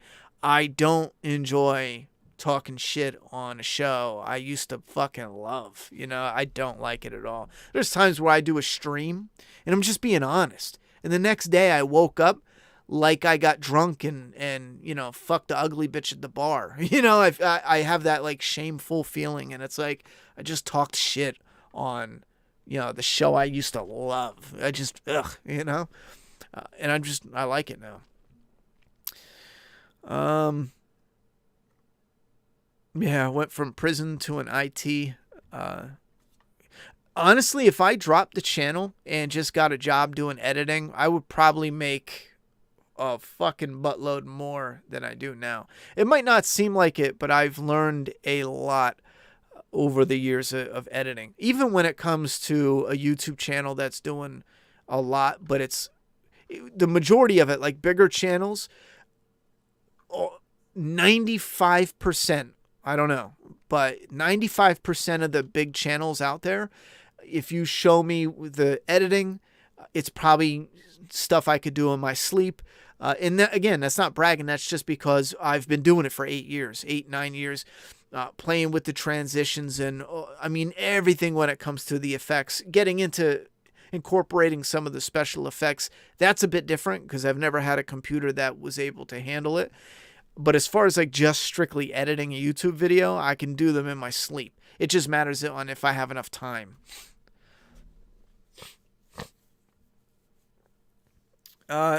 No, Aaron, you're not close to being right. Aaron says, everyone, it takes us 30 minutes to watch and it takes Ronnie 8 hours to make. You're so far from being right, it's not even funny. I'm not kidding or exaggerating. This right here took me 55 plus hours to make easy. I didn't even, we're talking 2 weeks of editing like a full-time job. I didn't even keep track after 55 hours. It was like done. And it's not like 80, 90, 100. I know that. I know it's like if someone was like, oh, it was actually 63 hours, yada, yada, yada. I would fucking be like, yeah, that makes sense. And again, I did a lot more than I should have. When I redid Photoshops that I already used in part 3, 4, and this is 5. So, no, in 1, 2, 3, and 4, I already did new Photoshops for the kill count. When you go to the kill count at the end here, like I said, I did this. Let me make it bigger. Let me go down here. I did that, like I said, the graphic. This is an easy one. You take the poster, you take a clip from the thing, you pour the border on it, add some blood behind the poster, but in front of the border and the picture, the screen grab, and then you do double layer of different color, the white kill count and the red kill count, just for a little bit, just to make it pop. And put it over another image here. See this image here? Boo, boo, boo, boo. So simple. But then when you get in here, it's a little more complicated. You got to take a screen grab, resize it, pop it in one block, cut off the excess. Get the second one, find her death, get a clean screen grab, pop it in, resize it, boop, cut it off, trim it. And then you keep going. Get it, resize, trim, get it, resize, trim, all the way down. And this is just for the first movie. There's 10 kills. And then you add the numbers, 1, 2, 3, 4, 5, 6, 10. And then you do the off-screen to showcase people. Again, black bar, off-screen, 2 different words. Slap the title, slap the kill count, ba bang, done. And then you go to part 2. Part 2 is a little tricky. Same thing, add a killer bonus. You add yada, yada, yada. And then the Paul left up for viewers. Again, this is part 5 was the worst. There's 22. This bitch took a minute. I think this right here, this picture alone, I think took like 2 hours to make. And again, this is going to get the screen grabs. At this point, I was using the video clips for the video. I didn't pull just death screen grabs. At this point, I'm gonna, for any movie, Halloween, yada, yada, yada, the best screen grab, because I know I'm going to do a kill count at the end of each slasher. What else is there? The flaw and awe. This is a simple one, but these are ones you do. All these are pictures that I re-edit in Photoshop. So as you're making them, you could probably stop that background here, this red. Like I made that in Photoshop. And again, it's not this really complicated, yada, yada, yada. Not on a lot of them by far. Like this one I made in Photoshop, not complicated. Took the one image on the right, you marry it with the image on the left, you put the background, you retweak the black so they match to a certain degree. You won't get it perfect because everyone's monitor is a little bit different. It might look perfect on mine, it does, but on yours it'll be like a little bit different. And then you flatten them, save the file, you're done. So this is a simple one, but you're still doing it. For this, I had to go find old news articles. Sometimes it took me 20 minutes to find the ones that fit just right. Here's one with how much did it cost? And I hope some of you are still interested, because this is why I don't talk about this stuff. I get a lot of questions for editing, but I feel like I'm boring the shit out of people. But what else we got? But I'm sure if you watch this, you can see stuff that I've done. Making just the flaw counter and awe counter. I did that well ahead of time. When I first started doing flaw versus awe, that took days just making them as images I can pop into the video. So right now I have folders. I could just go to that folder and pop it, drop it in the video. And you can't make that. You wouldn't want to make it every other day. Oh, also I made the kill count to, instead of being one block, it's all of them individually. So here's the first 2 kills. That escalated quickly. It did. So it's separate. So then when you get the third kill, you guys probably know what I'm talking about right here. It's 3 kills, 4, 5. It's all separate, photoshopped, separate images. And that's all done in Photoshop. Again, this is one of those little edits, but it's time. It's added time in the video that you're editing a video. You get out, you look for a picture. I think that is a time killer also. Look for a picture of what? Of people blaming somebody. What is that? Pointing the finger. You scroll through a few, you find one, maybe this, and then, okay, Motion Picture Association. So you get the title. Well, what do I do? How do I, you know what? It's supposed to look sloppy, and that's, I don't know. It's supposed to look like anyone threw it together on an edit on their phone. So blame these idiots, Motion Picture, and then you have the rating system here. That's what I was going for anyway. Again, some of this takes a little bit of time. Matching up the hockey masks with the nudity. I found this and I was like, oh, it's a sexy Jason cosplay. I got to put it in there somewhere. I don't know. There's probably other... Oh, yeah, subtlety is taking a shit. Be right back. I made this for something else. Never used it recently and decided to use it in this. Let me go to the comments. I feel like I'm getting way off track and people really don't care. Now, any comics you would recommend? No, I haven't even been to the comic shop in like 2 months. I know they got like a stack of like $50 worth of comics that I got to go pick up, but I just haven't been around. I really like Morgan in Season 8, Lenny James. Oh, that's what I forgot to talk about. Fear the Walking Dead. Season 7, Episode 1. It's actually good. I give it a good. I'm not gonna watch the season though. It's only because AMC. I still have it for a few more days. I decided to check it out. I thought maybe I'd laugh at it because I knew this is the final stream for a while. We could talk about it, and it seems like it's similar to the past seasons where with these new showrunners for the past few seasons, where when it's new and fresh, they're on it. It's like they had a good night's sleep. They're revitalized. They got mystery and they're laying out their mystery. But after a while, it feels like each season, 5, 6, and I'm guessing 7, it's like they get burned out and they start caring less. Oh, so what's the bad guy doing? I don't care. He takes Alicia out into the middle of nowhere, and Alicia just runs into people she knew. Well, the bad guy wants her to have this, this negative view on the world. Let's just have the people try to rob her. That'll work. Blah, blah, blah. It feels like they just burn out. And that's why I'm not, even though I liked episode 1. It's cinematic. They got this post-apocalyptic look that I think is stupid because some of those characters would starve to death. They're out in the middle of nowhere. They can't find food for days. The one guy's been out there for 50 days. If you're out sleeping under a bridge for 50 fucking days and you can't find food anywhere, don't give me this shit that you survived for 50 days. You better be relocating and getting the fuck away from that, dead zone. If you're not getting out of the dead zone, you're dead in the head, bro. There's no sense. It's so stupid. So there are stupid elements, but visually it's cool. They got Strand who kills a few zombies in one cut. It looks like there's a cut that they hide, but still, it looks like one edit where he's fighting this way, going that way, and it's nicely done. And I love it, that one moment, because the editing is not all over the place like with World Beyond. The one girl, I'm sorry, she looks ridiculous. Listen, I put on some weight recently. I'm usually like a $150, $155, nice and like skinny as a pole, usually ripped. But I'm almost 200 pounds now. I put on 50 pounds. I got some weight on me, I got to get it off. At first it was fun. I don't like it now. I got to get it off. Pull the bitches again, because bitches don't want no chubby ass dude running around. Sorry, it's just how it is. I pull more bitches when I get in shape than I do when I'm not in shape. That's just reality.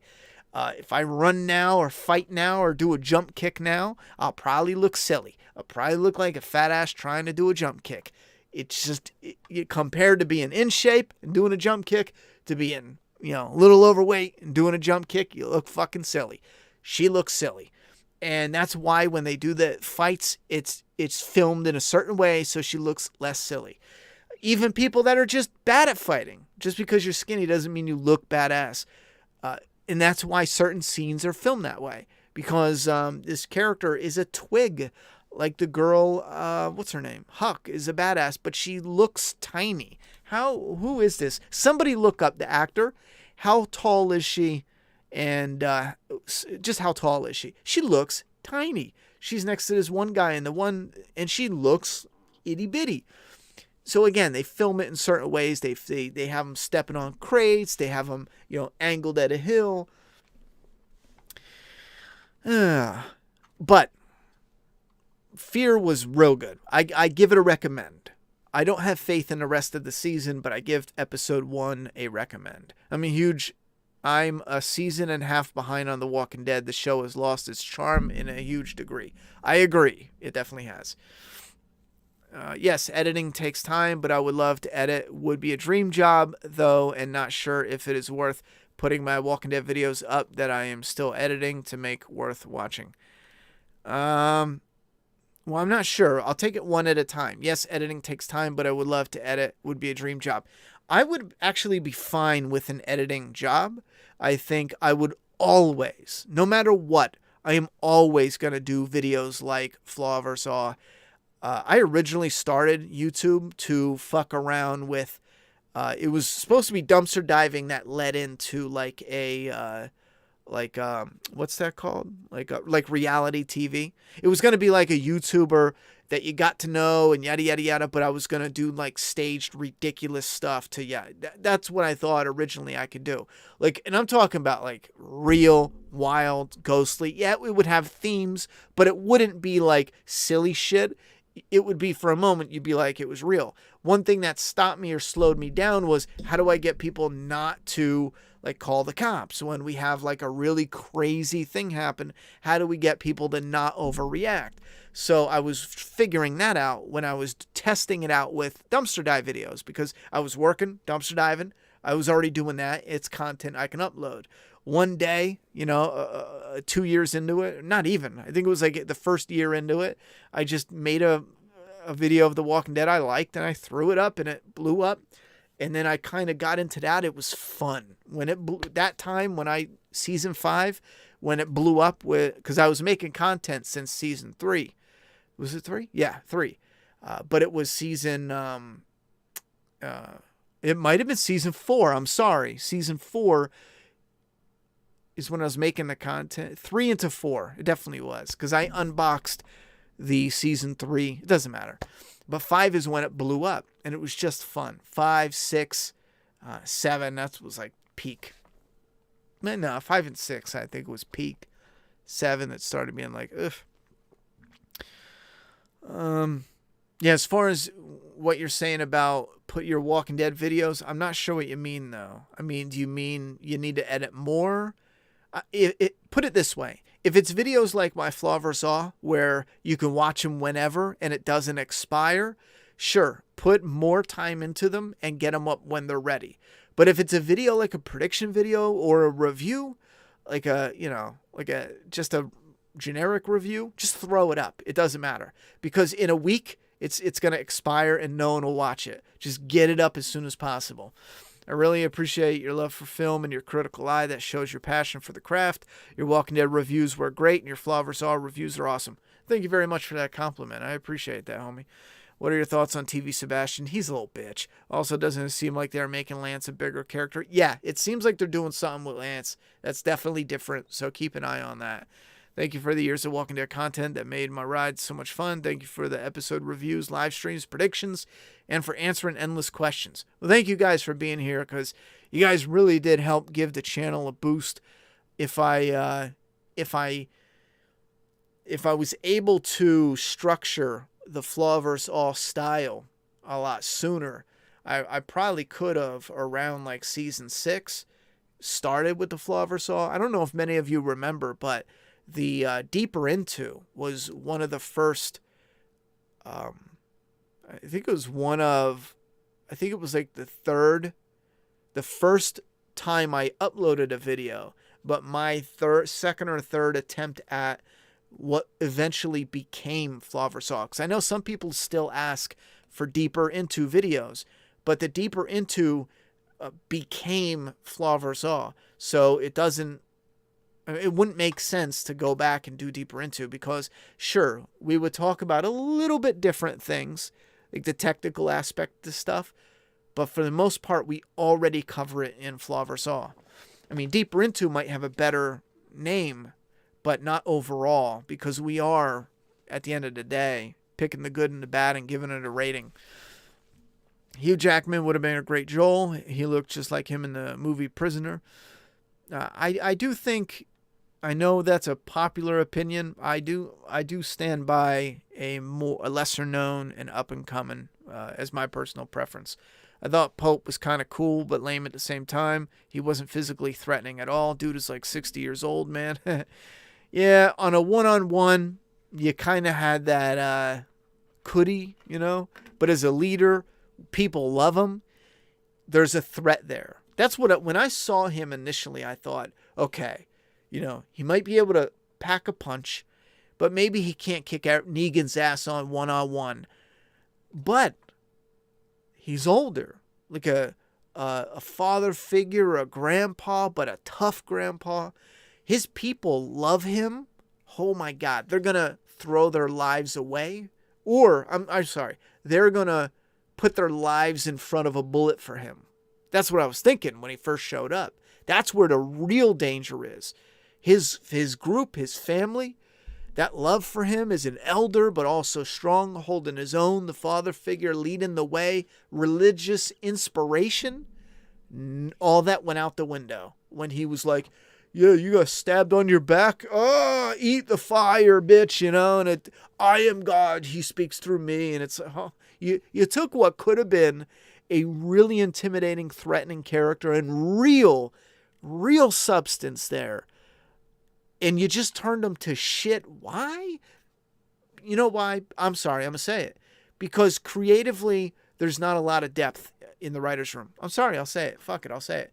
Because when you take what I just mentioned about having the older, yet strong, yet, imagine taking a leader like that where Leah loves, but he loves them right back, but he's a tough leader. Imagine that, and now I dare you to sit down and easily and quickly write, because you won't be able to do it easy or quick, but write conflict there for Daryl to get Leah to split from him.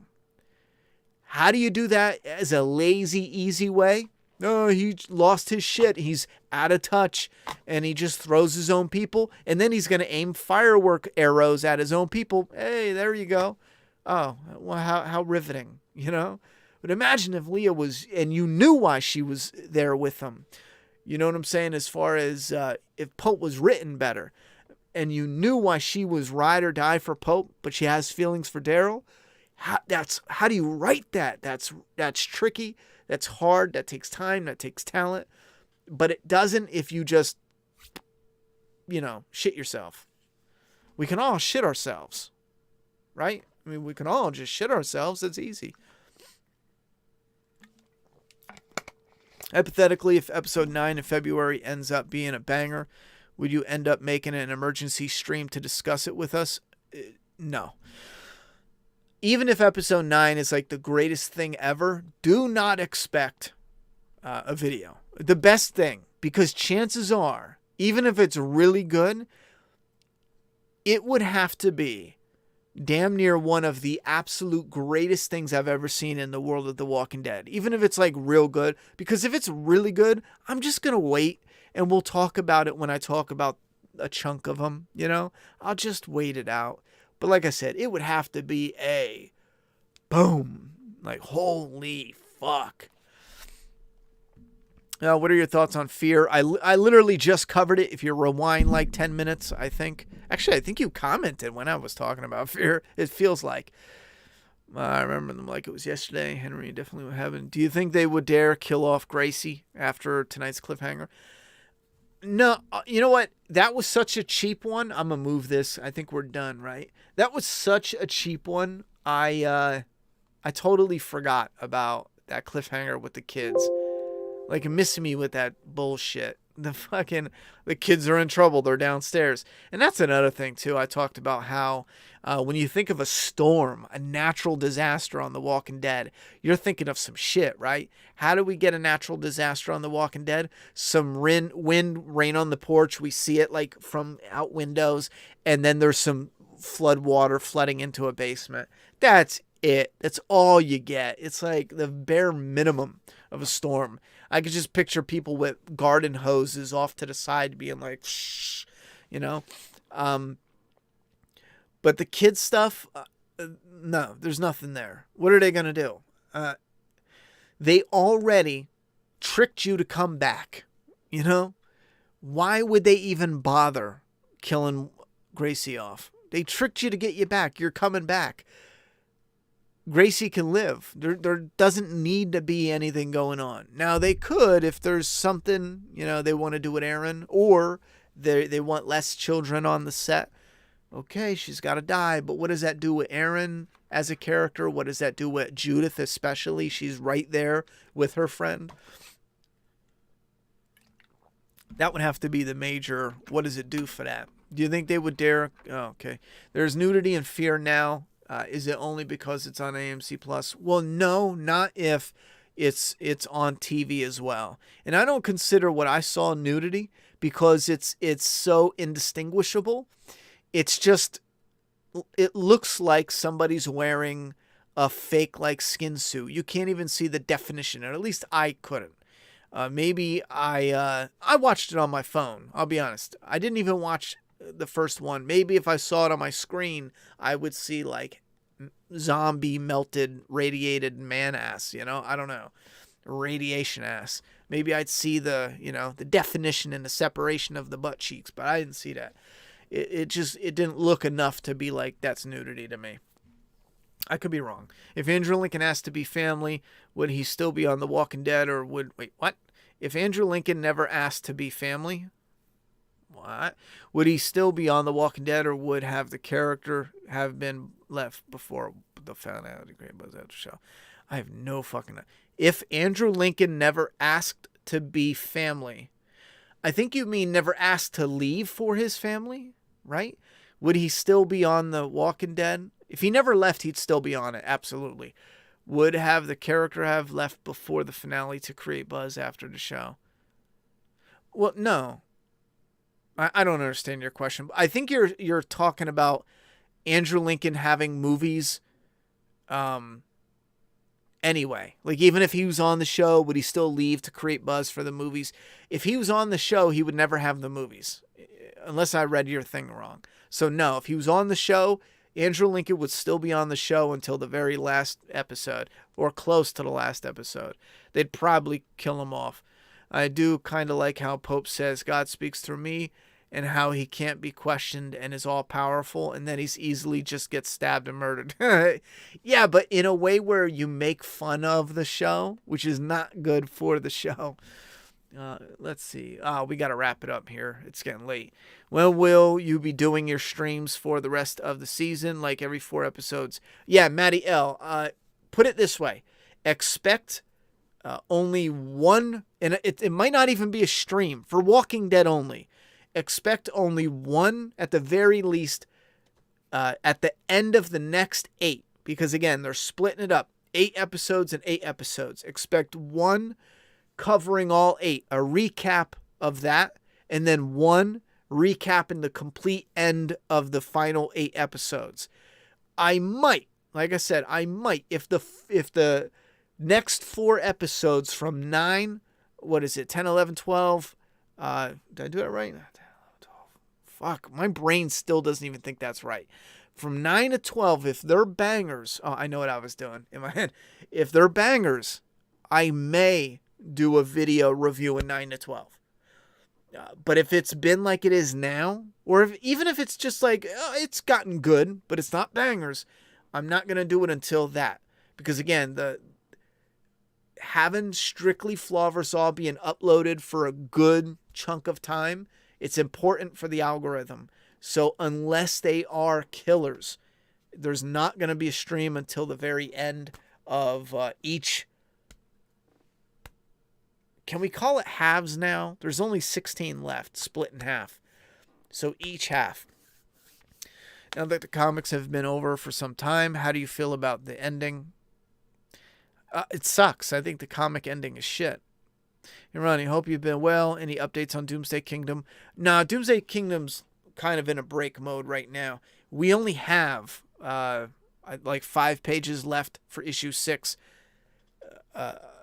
I don't know. I mean, at the very least, we'll be getting issue 6 out soon. I would like to try to work some things out. There's stuff going on behind the scenes. I'd like to try to work it out. It'd be nice if I can honestly work it out to have 7 follow 6 right away. But there's some things we got going on. But there's only like 5 more pages as far as it being drawn up. So we'll see. But I will announce I'll be making separate videos strictly for Doomsday Kingdom, still on this channel whenever updates come up for that. But I'm not giving up on that yet. It's just been delayed. Nick the Great with $5 dono. Judith is being so wasted since she was introduced as her older self. She's basically there with Carl's hat. I agree with that. Yeah. Honestly, Pope kind of looks like Sean Connery. Yeah. The stream might be easier than editing a response for 8 episodes. Just saying. It could be. Absolutely could be. You never know, though. I mean, when I'm doing a recap, if it is real drawn out episodes, I can say, because look at the last 8 episodes. Do I need to recap them in the sewer at all, in the subway? If I was going to recap the last 8 episodes, do I even need to speak about most of looking for the horse, scavenging for this, no, it's reunion with Connie, maybe the Connie solo episode because that's so different and new. They run into the Reapers. They have their little battle. I mean, when you're recapping it, you're really condensing it because you're cutting out all that shit that's just filler, you know? And again, it's not, a lot of it isn't technically filler because it is filler. You can't just call stuff that's boring filler. It could be boring as shit. It could be dragged out. But if it is progressing the plot, then it's not filler. But like the subway stuff, even though that in the slimmest of margins, it's stretching the plot or progressing the plot, it's so on the very line that shit's filler, you know? Because again, the characters are themselves progressing, but it's not changed. When they left, they wanted to go to this place. They're in the subway trying to get ahead. Just because they do get ahead, it's a manufactured delay. It's not really progress. They still are getting to the same place. That is officially filler. Anyhow, Ronnie, was Fear's...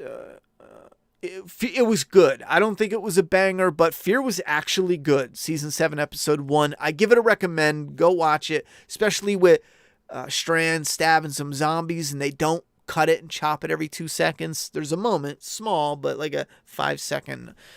Mega Dre with a $5 dono. Thank you very much, homie. Did you see the first picture of TV Joel and Ellie? Yeah, I saw that. I saw the internet blow up, and I said, why the fuck is anyone blowing up? I've seen more interesting cosplayers. Listen, I love the plane being crashed. That's cool, you know? It reminded me of Days Gone more than Last of Us because they actually did that in the game where you went to plane, you know, crash stuff. Anyway, but showing them from behind is one of the most obnoxious fucking things. They do this in figure reviews and everyone hates it. Everyone's like, what the fuck are you doing? They'll take like a cool, like a new Sylvester Stallone, like Cobra, or what's the one he's coming out with? Tango and Cash. Like Stallone's coming out with his new Rambo, new Rocky, like 1/6 scale figures. So they start teasing pictures of them behind. And it's like, don't even fucking do a picture. You know, like no one wants that shit. So when I saw that teaser, I was like, it's a nice tease, but fuck off with the whole, you know, here's them from behind shit. Because I'm worried about, do they even look good for the role from the front? Show us that. What do you think the new House of the Dragon teaser? That's tricky. The way I feel with the Game of Thrones is, and again, this has a lot to do with the prophecy. The prophecy was tied in so much to what I found interesting with the overall story in the main show. And the prophecy was tied in, whether you like it or not, to Jon Snow in a big way. He was resurrected. He died and came back, for crying out loud, and everything that encompasses that. We know they botched it factually, objectively. It's not subjective. We know they did this. They went, oh shit. Jon Snow has this big scene coming. It's not a actual big scene. It's emotionally a big scene where he's gonna kill his wife / aunt. And then what's her name? Sansa. Does she even have a big scene? But what's her name? The Arya. We built her up pretty good. She already had a big scene, but it was like a season ago. It was where she got revenge for the Red Wedding. Like, fuck, that was badass. Yes, right? But it's been like 2 seasons since. Or 1 season, 2. It's been too long. So they're like, oof, we're going to end the series. We got Sansa with her big scene coming up. We've got Bronn, whatever. He's going to be like the ruler, so he's got his big scene. Fuck. John's got his scene with Daenerys. Yeah, we got to give the zombie motherfucker, the frozen zombies, I know that's not the name. I'm doing that to annoy people, but we got to give those fucking whites to, was it White Walkers? Now I did forget. I know there's whites and the White Walkers, but we got to give that motherfucker to Arya. I mean, we can't give Jon both the Queen and the Night King. We can't do that. I mean, anyone who was just focused on telling a captivating story could definitely do that. But not in today's day and age where they would get railed for having a man do two of the big moments on the show. Nope, can't do that. So they got to cut it. Now, here's the thing. In House of the Dragon, it is connected by lineage to Game of Thrones, the main show. However, if they sever ties with any and all prophecy to Jon Snow, the Night King, anything of the sort like that, and it's a banger, I'm all in. But if it's a banger and they're doing prophecies to Daenerys and Jon Snow, and fuck off, I don't want anything to do with you, because that went nowhere. You brought it all the way to the edge, and I don't even care if she was a fucking villain at the end. I don't care. I know everyone lost their mind. I didn't think it was done well, but I don't care if she's good or bad. But having that prophecy build Jon Snow up just to go, shit, he's already got too much cool stuff. Well, take the coolest fucking thing out of his story and let's have him hide behind a little brick wall while the dragon is blowing his blue fire breath at this brick wall, doing nothing to the wall. Where did that fucking wall come from? Where did that fucking piece of wall come from? Oh, that's right. The dragon earlier blew his fire breath into the wall, the tower that was built and standing for decades and decades, centuries, and with a little bit of breath, he blew the fucking wall into shreds, into pieces. He was like, raw. The wall just fucking exploded. It exploded everywhere. It was exploding up top. It was exploding onto the bottom. It was exploding off screen. It was exploding in our pants. It was fucking exploding everywhere. The dragon breath ripped through that wall like fucking a knife through butter. Hot knife through butter. Just boom, and it goes everywhere. One of those little chunks of brick that just exploded falls down, and the dragon circles around. Jon hides behind the brick, and you know what I'm thinking? You're fucked. That brick is there because the dragon just exploded through the fucking wall, disintegrated half of it. You're lucky that little brick fell down there. Jon Snow's like, I'm fucked. The dragon was like, you're fucked. He shoots the brick wall, and nothing. It's impenetrable. There's no magic. We don't know how. We don't even have the answers still. Was the prophecy this whole time we need to bring Jon Snow back and make everything seem like he is the real threat to the Night King, fuckface, blueface, recasted, who gives a fuck, the White Walker, fucking cold zombie, ice zombie? Everyone's supposed to believe through the prophecy that he's the threat to the thing, but we're going to magically protect this singular brick that fell here. And then in the meantime, Arya's just going to appear in front of the zombie and do this old, I'm stabbing you, just kidding, and let go. And then all she has got to do is nick him with the knife and, it's over. It's all over. And because the one is connected to the others, they all die. You don't even need Jon to do shit. He stands up, and it's like this incredible look of shame. I mean, he stood up, and you just see it. It's just incredible. It's something I don't think I've ever seen before. It's like you built this character up to do like the absolute most epic shit in the world. And his little sister was like, hold my beer, motherfucker. Like, what? What? While he's hiding behind a rock that already got exploded by the same dragon that's now attacking it. Give me a fucking break, bro.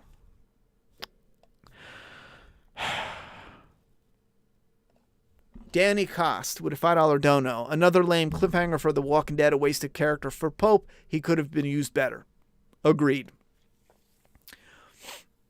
I think I went off the rails with Game of Thrones. See, that's why I don't talk about Game of Thrones. I loved it so much. When it first came out, I was like, I'm not watching this shit. This fantasy shit was this Harry Potter type shit with Lord of the Rings type shit. Even though I'm an idiot because I made fun of Lord of the Rings. And then, I didn't make fun of it. My brother brought me to it. And I was like, I'm not watching this fucking silly shit. And I hated the ending. I was like, that's it. And we started walking everywhere and they walked up a hill and it was like, dun, dun, dun. Well, what are you dun, dun, dun? I don't even know what the fuck happened. So I might have been too stoned, but long story short, then my best friend was like, I'm going to the movies. You want to come? I was like, I'm bored as shit. What are you going to see? Lord of the Rings Part 2. I said, nope. I called my bitch and she was like, I'm not getting out of work till noon or midnight. And I'm like, fuck, I'll come to the movies with you. I go to the movies and I was like, oh my God, this is fucking love it. Long story short, so Game of Thrones, I made fun of it like an idiot. Something about like fantasy shit. Dragons look cool, but I'm not into the fantasy, medieval. But then if it's done right, I was loving it. It pulled me in like, Midnight Meat Train is good. I like that with that guy from that thing and the other guy from the other thing. I was hooked. And then Game of Thrones, literally like the last like 4 episodes. Game of Thrones is so fucking badass in so many different ways. And then in the last season, it's like it was like a bet.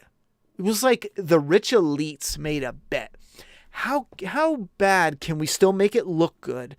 But how bad can we just fuck up a show and just watch the fans? I guarantee there's elites somewhere going, look at these fuckers. We know this is dog shit. Half of them, they still think it's amazing. They love it. What the fuck? Well, we know who's getting faxed. No, I'm just kidding. I'm just fucking with you. I love making fun of everybody. But you can't do that nowadays because then everyone just assumes and goes nuts. Like, I'm not against vaccines. Relax. Fuck it. I love your flaws and alls, though. I love how you cover your main stuff, but also cover the very small details. Super cool way of doing it in depth. Well, thank you very much. I'm glad you love it because we got a lot more of that coming. The flaw versus all. Hope you guys have a great week. Thank you very much, AP. Oh, Nick the Great coming in with a $10 dono to clear us out for the night. I was going off my rocker here with Game of Thrones, but thank you very much for the donation. Got was amazing up to season 7, up till the sun said deuces and jumped out the window. Plus the cracks were setting in terms of lazy and sloppy writing. Oh, that son. Yeah. We got cool set pieces, but no actual substance. Yeah, there was some areas where they went to, and like where the guy who's playing Joel in The Last of Us, his hometown, Dorne, what was it? There was areas where it's like we should have gotten more, but some of it looked kind of silly, like how Jamie and his bud snuck in. Like some of that was like, come on, bro. But again, it was some badass stuff mixed in there. But that final bit was just ugh.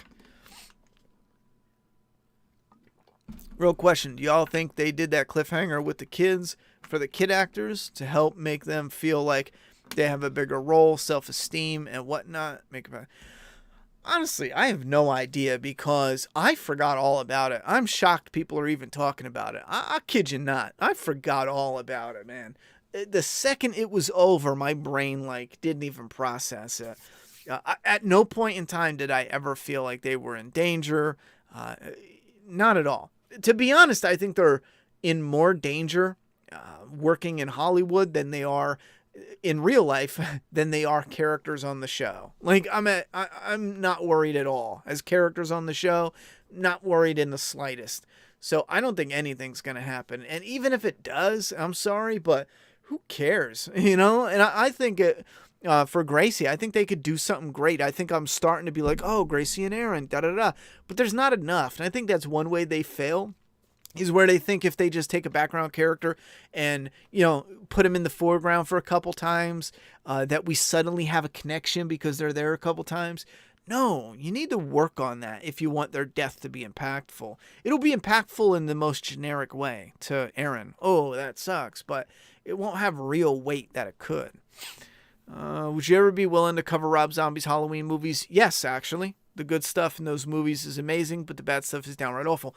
Yeah, when it comes to the Halloween franchise, now keep in mind, we are doing Halloween and Halloween Redo number 2. That's Halloween 2018. I had another name for that, but we're doing them. Then we're going back to Friday, part 6, 7, 8, until Halloween Kills comes out on Blu-ray, not streaming. It has to come out on Blu-ray so I can rip it, yada, yada, yada. Then we're going to do Halloween Kills. Now that is the universe there. Universe A is Halloween, Halloween 2018, Halloween Kills, Halloween Ends. That's it. That's the Universe A. Universe B is going to be Halloween, Halloween 2, and then 3, 4, yada, yada, yada. Is there a Halloween? C would be the reboots. Unless I'm missing something, you guys let me know. Halloween C would be the reboots. It's only Rob Zombie. So yeah, A, B, and C. Again, unless I'm missing something. Halloween 3 is the only one I'm unsure of, because we can do that pretty much whenever. Yeah, we don't even need to do that in order. We can do all the Halloweens and then at the very end do Halloween 3, but we will do the reboots. With Friday, we're going to do that, yada. With Scream, we might do it different. We might do Scream, Scream 2, and then do something else, and then come back. With Predator, we're doing 1 and 2, and then break, and then coming back. Predators, break, ouch, fucker, and then coming back eventually. But Halloween, we will do close together. We won't wait too long. Ellis Potter, thank you very much for the $5 dono. Yo, Ron, do you think The Walking Dead went off the rails more with Carl's death than anything else? What a waste.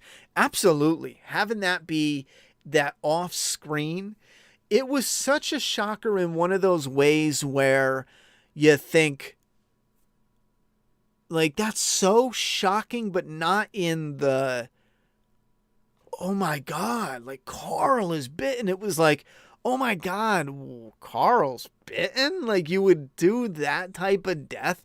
That's the type of death you give to a new character that's been around a couple episodes, and you want like a cheap, quick way to, put you in the character's shoes real quick. And I don't know. I want to know, who did Carl piss off for that death? Like the actor. Who the fuck did the actor piss off? And I'm sorry, but I'm convinced what I think is why they kill Carl. Because everyone is stunned. Why would you kill Carl? Why would you do that? And it's because Andrew Lincoln was leaving. They didn't want... Carl is the legacy character. Judith is the legacy character, but she's too young to headline the show. But Carl isn't. He's old enough to be the number one.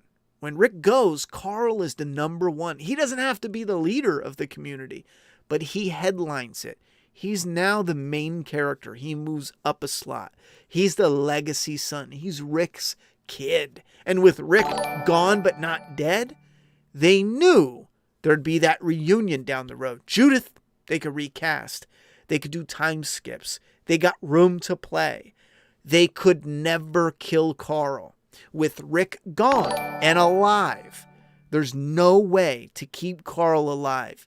His acting wasn't the best. He even admits it. He's gotten better. He did a role after The Walking Dead where he even admitted straight up, The Walking Dead, I got lazy. And I feel like, and I called him out on it. I said it. I was like, motherfucker got lazy. He got a sweet gig when he was like 8, and he just coasted through. I even said it in old reviews. I was like, please, you got some charm there. Brush up on your acting and your craft. You can fucking do something fire with this. And I feel like that's why. Again, Rick was going. With Carl, they can't kill him with Rick alive and gone. It'll never work story-wise. It's just too hard. If you forced it, you can. You could be like, kill Carl, but Rick ain't there. Yeah, but imagine Rick, how tough it's going to be on him when he finds out, when he comes back. It just doesn't work, With Judith, younger, not really his all the way. It works. You can make it work. Anyhow, Rick and Carl was like too much. So they had to kill Carl. So then maybe they rushed to figure out how. I mean, they couldn't quite. They needed him alive for a little bit to do his whole thing. I don't know. So that's why they came up with that killed off screen, bitten. Whatever. Thanks for live streams. Answer questions. Lord of the Rings is awesome. The fuck. Yeah, but keep in mind, this is awesome after the fact. I mean, maybe. I didn't grow up with Lord of the Rings. So when I first saw it, I was like, oh, this is incredible. Did not know it was a trilogy. Knew nothing. So when I'm like, oh, this is hyped, and it just ended, I was like, the fuck? I spent 2 hours watching this shit, and where's the rest of it? Play the rest of it, motherfucker, And then my brother was like, oh, there's going to be another one, and then another one after that. I was like, fuck this shit, I just wasn't in the mood. But then when I saw the second one, by that time, I was hooked. I told my friend, you know what it was? It wasn't the theater. Now I remember. My friend was going to the theater to watch the third one. He rented the second one. His girlfriend was working, and he called me and said, yo, I'm home alone. I rented Lord of the Rings Part 2. Do you want to come over and watch it? We'll get pizza and a beer. And I was like, nah. But then I changed my mind. I was like, fuck it. I want to come hang out with you. We'll watch a movie. And I loved it. So then I told him, I said, well, who you going with? He was like, well, my girl's working all week, so I'm going by myself. I was like, bro, I think it might have been him and like his brother or something. I was like, I'll come with you. So I went and saw Part 3, loved it. So I love Lord of the Rings, the original 1, 2, and 3. The Hobbit ones, I like the first one, but the CGI is like embarrassing in the Hobbit. Like, what the fuck, bro? I mean, what? It gives Matrix a run for its money on embarrassing CGI. Not the original, like Reloaded. What the fuck? Where he's fighting like 100 Agent Anderson, whatever. All right, where are we at? You guys keep doing donations. I'm trying to end this bitch. You're killing me here. You're killing me. You're killing me, Smalls. Yo, Ron Dunn. You think we want the rails? Is there anything you would want to see regarding RJ? RJ. Who the fuck is RJ? See what I mean with the kids? Like, no, I don't give a fuck. He's too young. It doesn't matter. They can recast. They can do something else. Leave RJ on the back burner. And then when you figure out what the fuck you're doing with Rick in the movies and the real storyline, recast him and do a story with older RJ, older Judith. For right now, just leave him on the back burner. I don't care. Blu-ray Addict says the other Halloween timeline is Halloween 1, 2, H2O, and H2O. That's right. I knew I was forgetting one. I fucking knew I was forgetting one. You're right, because we made fun of whatchamacallit, H40. We made fun of this being the second time Jamie Lee Curtis came back. She did the H2O. And then now that was scrapped, or they scrapped the storyline for, you know what I mean? The what's the name of the cult? They got rid of the cult shit, and then they brought Jamie Lee Curtis back. 1, 2, H2O. Who does that? Who labels their movie H2O? We should have known there was a problem there. But the worst is Resurrection. Resurrection is funky. H2O, I can see. If you like it, I can understand. Resurrection, the fuck? Like Busta Rhymes? You kidding me? Not that Brad. Ronnie, how much do I have to pay you for you to do a review of the first few Attack on Titans episodes? That's tricky. I mean, I'd give you a real number. It's easily going to be over $100. I don't have time for it.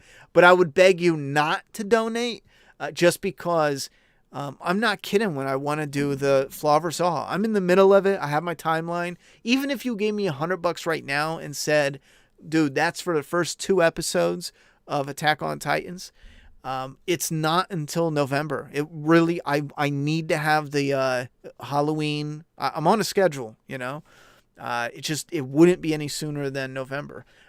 But I just simply can't do it for like $10, $20. I just can't. I honestly can't do it just because there's so many things already in the pipeline. Maybe we can get it going, but you're probably not going to like my thoughts and opinions. I think the story, the ideas, the concept are great. I think it's great. I've watched the first like half of the season 1 or maybe more with my daughter. She loves it. I just don't like animated. I think the ideas and concepts are so fucking cool, but I'm so not interested in animated. It honestly makes me I could never watch another episode, and I'm totally fine with it.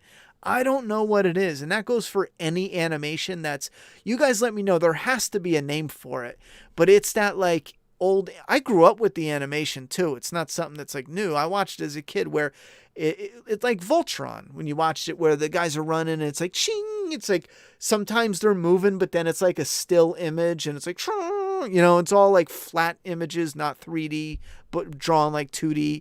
And it's real like, I don't know how to explain it, but I got the look in my head. I don't know what it is about that type of visuals. It just doesn't click with me.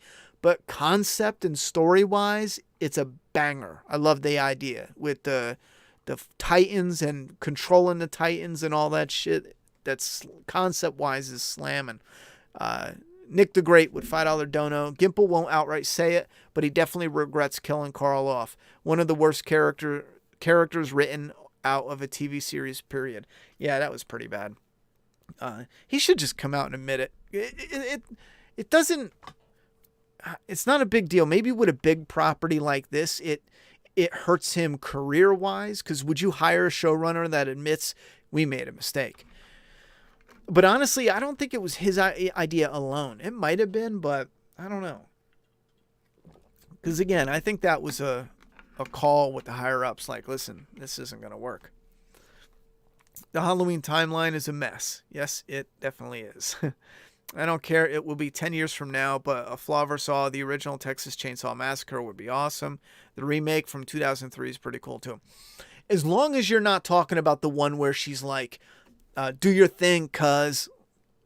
What the fuck? I saw that one at theaters, and I almost threw up and walked out and punched myself in the face, just for buying the ticket. Like, wow. If you're talking about the older remake, I think you are, with that real hot bitch. Who's that? Jessica Biel or something? I liked that. It wasn't the greatest, but I did like it. I don't care will it be, but we will do Texas Chainsaw Massacre. We will. Again, listen, if I can only, we're already putting Walking Dead on hold. It's just us now. Flaw vs. All family. It's us. Map, Flaw vs. All. That's it. If I can harness the power of what we've started with, 1,000 to 4,000-ish viewers and that's just for Friday. We've got 20, 30,000 people watching the movie, what was it? Bone Tomahawk. If we can get the Flaw vs. All people and show them that this is what we're doing, if we can keep 20 to 50,000 people watching and do it quick within the next month, man, we can get it to where I'm doing one a week. Because, again, the reason is being we might be able to pull ad revenue from it enough to where I'm not working overtime at the side gig. Because right now, is at a side hustle, I'm doing the DoorDash, right? Run out for 4 hours, make $80, whatever. On a good night, you get it on and popping. But I can pull back from that, which I wouldn't mind because I wouldn't have to beat up my car. I could be at the house editing, checking up on my daughter, yada, yada, yada. But then I can have more time away from DoorDash on my side hustle and putting it back into the channel as a side hustle. And so trading time for that, from that to this. And that would be fine. I don't have to make as much money as I would with that side hustle. But at least if we're making some of it, I'm fine with that. In a month to 2 months, if we get it going, good. But like I said, I'm aiming at like 20,000 to 50,000 watching the Flaw vs. Oz, and I'm hoping to get them out one a week, but it's tricky. I think moving on from The Walking Dead is going to help us. Did you hear the rights for Friday the 13th went back to the OG creator? Yes, but it's a little more complicated. What fucking, oh my God. Maybe I should do a video on that as well. I'll do a quick rundown. He doesn't have the rights for all of it. He just has the rights for part 1. So basically, he has the rights for Friday the 13th as a name, Crystal Lake, Pamela Voorhees, the story of Jason drowning, the child, deformity, yada, yada, yada. Everything that's in part 1, Alice, all of that. He has the rights for that. He does not have the rights for Ginny, part 2, part 3. He does not have the rights for any final girl. He does not have the rights for, and again, it's tricky. It's not as clear cut, but technically he does not have the rights for adult Jason and a hockey mask, that whole getup.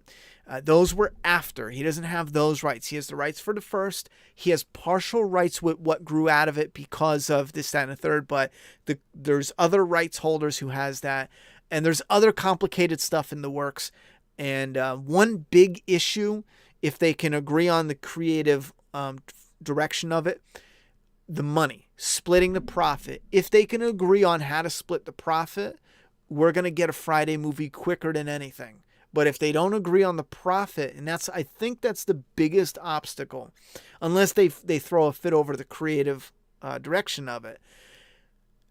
Again, there's more I have to read on it. There's some information that's just not out there, but I'm almost positive the way it looks is, and I could be wrong, but it's similar to Child's Play, where Victor could have the rights to Friday the 13th as a title, Pamela, Jason as a drowned kid, whatever that is, and Crystal Lake in the camp and, the killer, Pamela Voorhees. However, somebody else has the rights to Jason, the hockey mask, and a handful of other stuff, and no Friday name. So you can do, Jason Voorhees as a title. As a reboot, Jason Voorhees, that's it. Or just Voorhees, whatever, as an example. And it's adult Jason. You say his name. I don't even know if he has the rights to the last name. Let's just say it's just Jason, hockey mask. You never mention his mother or whatever. It's still Jason. People will get it. They'll know it. Drop hints. You'll make more money with Jason with a hockey mask than with what Victor won. Unless there's more interconnected where you need each other to do one thing. That's the part I don't know.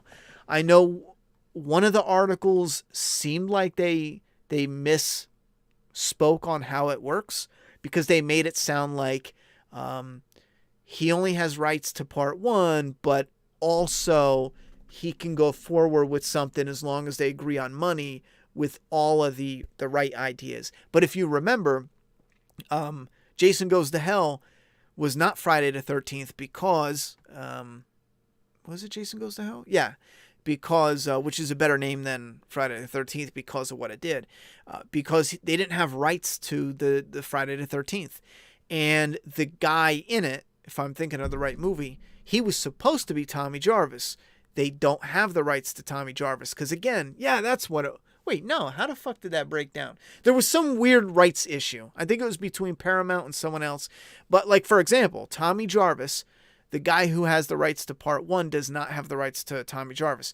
I got to look into that rights, how it breaks down, because Tommy Jarvis wasn't until part 4 and 5. Anyway.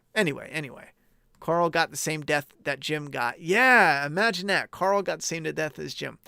Mega Dr. Dre with a $5 dono. Review Death Note, bro. Don't Netflix movie. It's trash. Oh, you mean like the cartoon and shit? Isn't that the same type of animated stuff? I'll check it out. I watched the movie first. I wasn't aware that the animated or the Death Note was on Netflix itself, the original. But my daughter, I bought her a little Death Note figurine. She loves Death Note. She loves Attack on Titans. So maybe we'll watch that sometime. H20 has water instead of blood. That sucks. And that's so true too. Carol has lost her it factor for me ever since her cringe scream in the tunnel, maybe even before. Yeah, I think they've run her story dry in so many different ways, trying to squeeze her as a popular character. into story elements she probably didn't belong in. So that kind of threw it off for me. Don't watch Netflix version. I gotcha. Yeah, I'm talking about the 2003 version of Texas Chainsaw Massacre. Okay, not that piece of garbage. 2013. Oh, that one sucks. They skip time, and it's like they fuck it up so bad, right? There's a baby in the beginning, and it's like in the 60s, and then they skip like 15 years or 17 years, and the world is advanced like 40 years. It's so fucking whacked, bro. Yeah, I'm talking about, okay. I can't donate right now, but when I'm financially situated, I'll definitely donate money to you for your comic and your reviews and other quality content you're pumping out. Well, I really appreciate that. If anyone is interested in, like I said, supporting the Flaw vs. All, that's the one thing I can guarantee right now. Nothing else. I want to be transparent. If you're donating, if you're supporting, it's going to the Flaw vs. All review. Halloween's next. Halloween part 2 redo. Then Friday, I'll be open and honest. It's that and that only. I'm sorry if someone wants other stuff. It'll be eventually, but that's for October and November right now. Yeah, you're right. Tommy was supposed to be in the main character in Jason Goes to Hell, but New Line didn't have the rights. Yeah, there's the rights issue. Sometimes I mix them up because I'll I hear it and I know it, and I hear it repeatedly when I love behind the scenes stuff. But sometimes my brain just doesn't care to lock that down. Like, oh, that's with New Line. Sometimes it does. But I just like knowing those tidbits. So sometimes I get them a little discombobulated. I can't donate. Okay, gotcha. Can't believe it's 12 years since the last Friday the 13th. Right? That's crazy as fuck. That's a shame. Speaking of this I gotta shut it down after this. I have to. I gotta get to bed. And I'm gonna sound like an egotistical dick saying this. But I'm going to be real with you. It's the truth. I was, for creative practice, I like to take stuff like, especially something I love like Friday the 13th and Jason Voorhees. And think of, again, this is creative practice as a screenwriter. To take it and think, what would I do? I have full control. What type of first movie, second, third?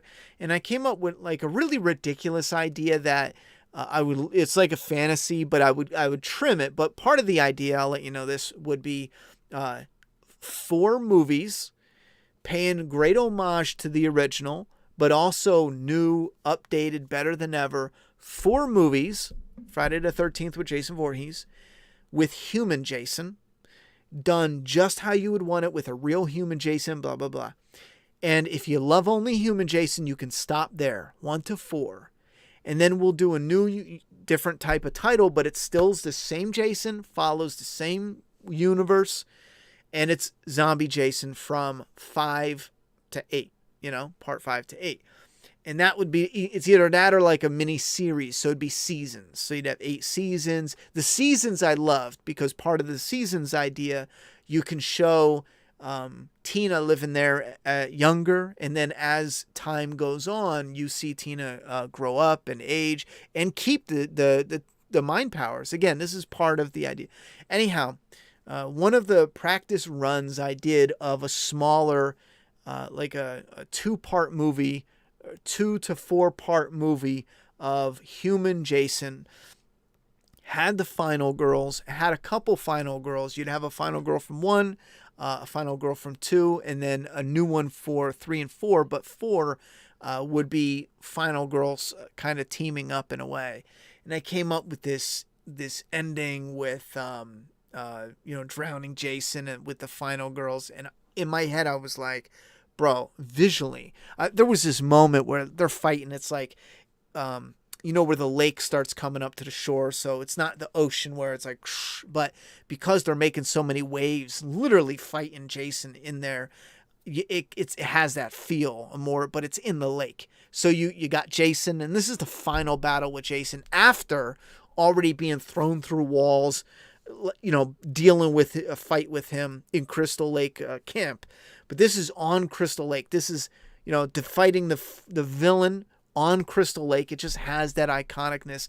But one of the final girls with a sledgehammer just comes up to his face. I'm trying to, I was doing little sketches to see how you would block it out, either for a comic, because it's something that I think visually would be amazing. Cracks Jason right in the face. He comes down, takes a knee. Again, this is in like a foot or two in water. You got his face, his hockey mask in his face here, and then the blood starts running through some of the holes in his mask into the water. You have got the one girl trying to tear him down to drown him in the water. I mean, the shit is fucking incredible. It's like the final girls with the final fight with Jason Voorhees fucking in Camp Crystal Lake, and this is after all the madness, the killing and all that for multiple movies in a row. But just a brutal. One of the final girls is in like shreds at this point, because you got to put in some of that, just some of that sexiness. You have to, because it's calling back to that old sleaze, from the 80s and 90s. There was, I wish I had my notebook, but there was so many more parts to it. There was chain involved.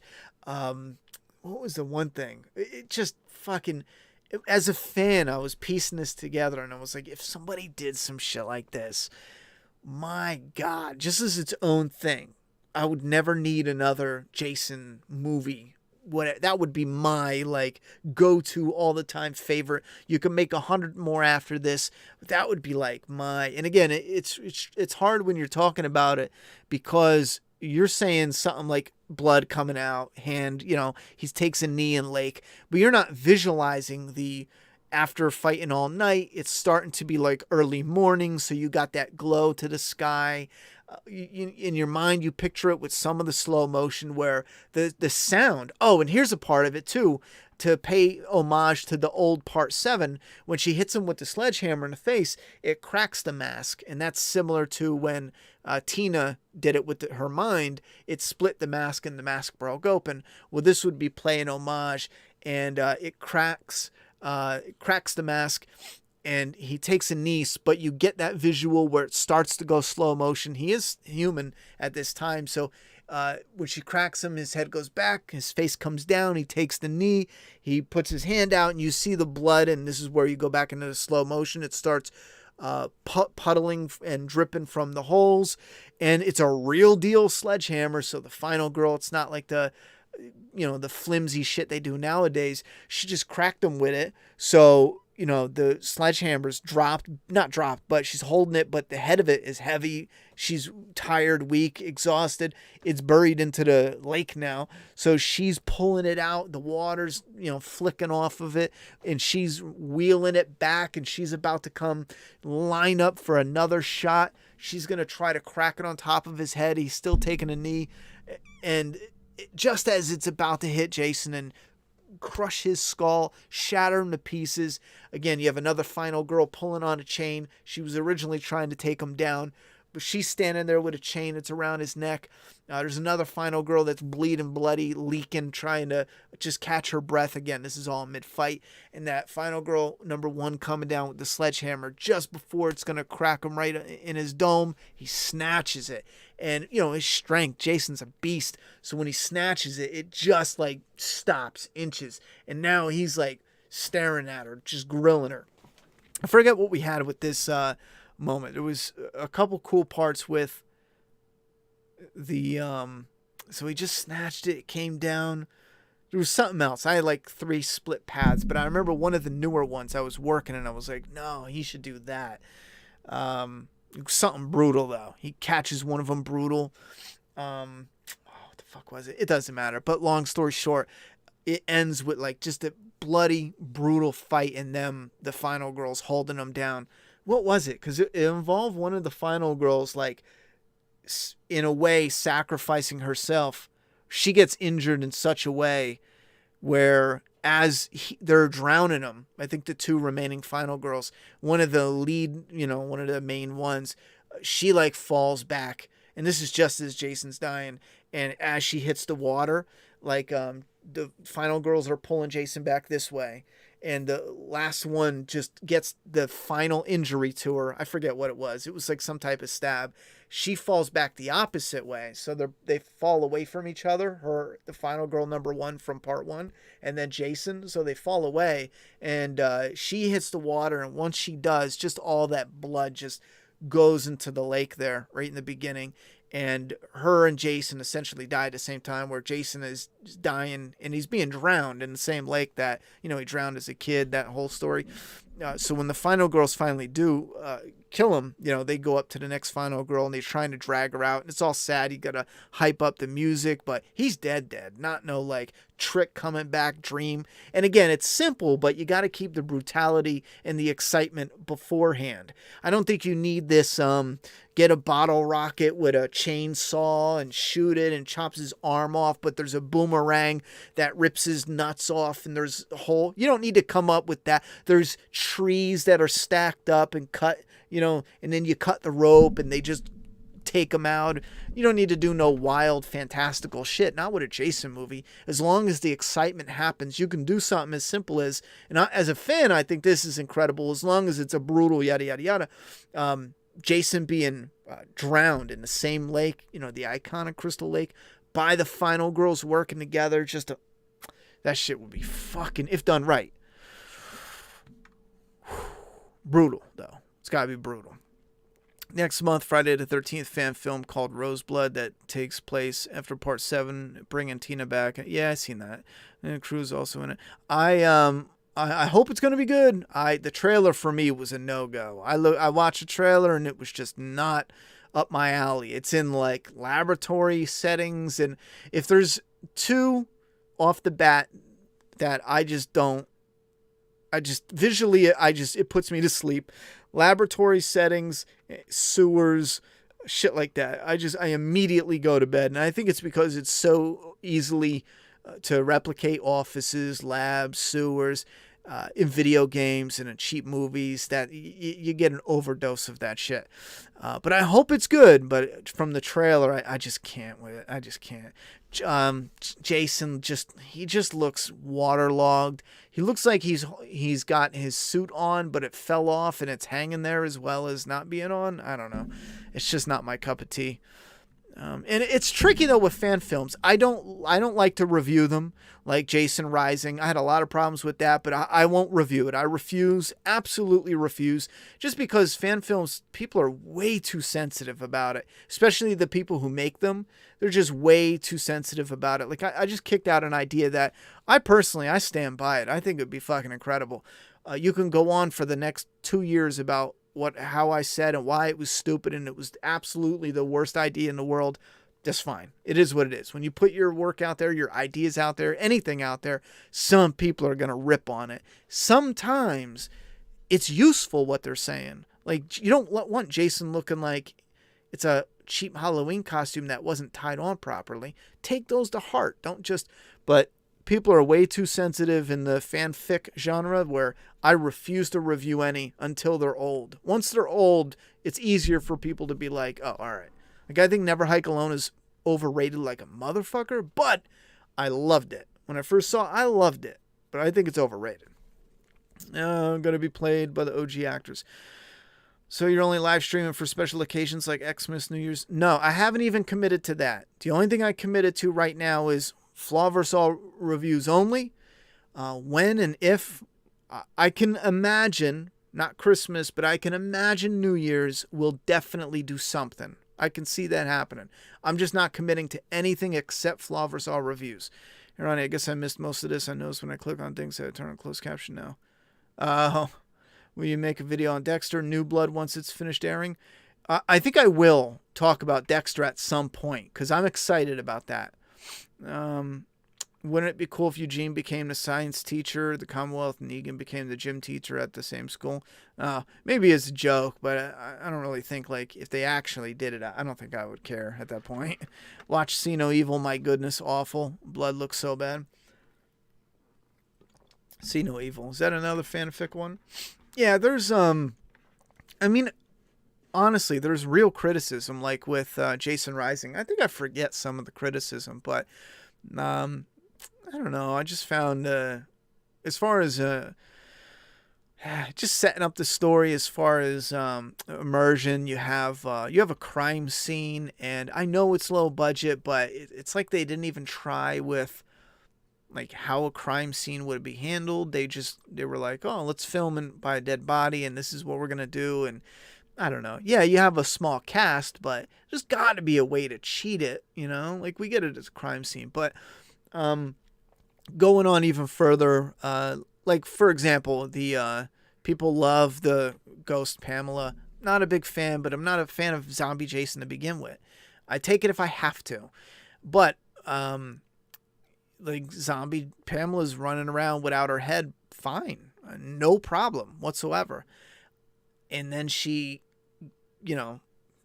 reattaches her head, and then she loses her head, and her body's no longer fine anymore. I can't comprehend. And again, this is ghost zombie stuff, but you have established rules in that world. You have a body running around just fine with just a body, no head, a ghost body, zombie, whatever. And then it finds the head, puts it on, so now it's even better, right? But then when it loses its head again, it's no longer functioning, the body. It doesn't make any sense. Now, here's the thing. If they would have said it's kind of like, it lost its head and it's only temporary, where the body will reanimate eventually, but it's like getting knocked out. If they would have found a way to do that and kind of have it explained, maybe they did and I missed it. Certain stuff like that, I don't know. It felt like what could be cool ideas. I think it's one of the better done, though, if you were going into a fanfic. I've seen some shit fanfics. So it's definitely one of the better done. Jason Rising, Never Hike Alone. I can't even remember some of the others. I haven't watched Vengeance yet. I've been meaning to, but like those, they're better than most, because there's a lot of bad ones out there. But again, I feel like you're not allowed to criticize them, even though just because people are so fucking sensitive. It's like, goddamn. Feedback I can get. Just smoke a days. I have no idea to hear your thoughts on other things. Complain my audio. Wish I could do better on it. Oh, I got you, brother. Do you think they would show Michael's face? I do think. If they make more, since they're talking about it right now, continue the story starting over. I do think they're going to show Michael's face, and I'll tell you why. They already are showing a lot of reuse from part 1, which I don't like. You got Sheriff Brackett back, and he's saying the same thing he said in part 1. That's all cheap shit to me. Do it a little bit.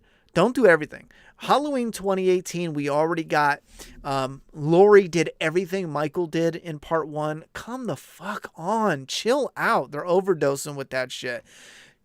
Michael in part 1 stabbed Laurie in the shoulder, just grazed her. Well, guess what? In the remake, in the 2018, Laurie stabs Michael in the shoulder.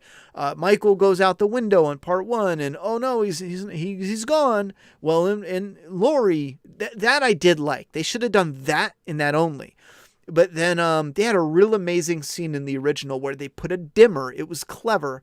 And they raised the dimmer up slightly. And it was Michael's white mask got lit up. And it made it look like he was coming out of a dark room, like out of the shadows. Or your eyes were adjusting to his white mask. It had a great look. Practical, done well, amazing. Well, in part 2018, part 2, another redo. It's Laurie who's in the shadows, and they just put like the cheapest looking like spotlight made out of a flashlight on her, and she gets this cringy fucking line like, "Happy Halloween, Michael," or something ridiculous. In my review, I'm editing it in a different way to show you. That's cringe as fuck, I still love Halloween, but this is some cringe shit. Well, in Halloween Kills, they're doing it over again. In the end of Halloween, Laurie's struggling with Michael, and she goes like this with his mask. Well, guess what? In the trailer, somebody is fighting with Michael and going like this with his mask. Laurie's daughter has Michael's mask. It's probably her. It might be her. But again, Laurie did it in 1. They're doing it in 2. I believe, and I predicted this before, and I think this would be badass. I'm sorry, people hate it, but we already see what he looks like. When I mentioned Michael being on the porch and Laurie's daughter going, "You want your mask? Come and get it." Imagine Michael Michael's like fucking superhuman at this point. Imagine him storming off the porch, and we see it. No bullshit, no fake cuts here. Like, she's like, "You want your mask? Come and get it." And he just storms after. We get the face reveal. We don't have to do an up close. It's still kind of shaky, but he's shot, he's burnt, he's scarred, he's bloody. So it is a face reveal. And it's scary. It's quick. It's instant. He's going to fucking beat her ass. It's scary. It's intense. It's quick. It's blah, blah, blah. He comes out from the doorway and he does it. And fans freak. Fans are like, he's showing his face. You can't do that. It's like, you fucking idiot. He showed his face in 2018. What the fuck are we doing? How are we mega fans? And you don't realize they showed his face in 2018 not once, but 3 fucking times. The first time might not count because it's sideways. It's kind of partial his face. That's fine. When he fights the guy in the bathroom, pause it. They show his face. It's clear as fucking day. It's so clear. People made custom figures based on his fucking face. There's even pictures of the actor doing the eye thing. Go watch. I'm going to do it right now. Now, keep in mind, I'm going to pull it up right now. Keep in mind, this is why I love fans, but at the same time, some of them frustrate the fuck out of me. Nope, that's Halloween 1. Where's Halloween Redo Part 2? Where is it at? Oh, there it is. Now, again, it's not like I have a poor quality rip too, but it's not like it's a picture of the actor and it's a production shot, but she goes to take a shit, he comes in. This is fucking awesome. Oh, wait, what? Come on. Yeah, right here. Oh, yeah. He comes in and she's like, "Yo, I'm shitting, bro. What are you doing?" And he just drops teeth right in there. Come on. No. Hold on. What is this doing? There it is. You guys can see me? You son of a fucking filthy whore. Get out of this. Here we go. They tried to do it with no border. No, I can't stand it. Anyway. Incinerate. This is part 1. So, yeah, she goes to take a shit. And Michael comes, and this is badass. This is fucking badass. He shows up, and they've got it. They got his face, and she's like, excuse me, sir." Right here. Ah, come on now. Oh, fuck. Yeah, this is it. I gotta keep stopping it because damn copyright will be like, "Hey, buddy, what are you doing?"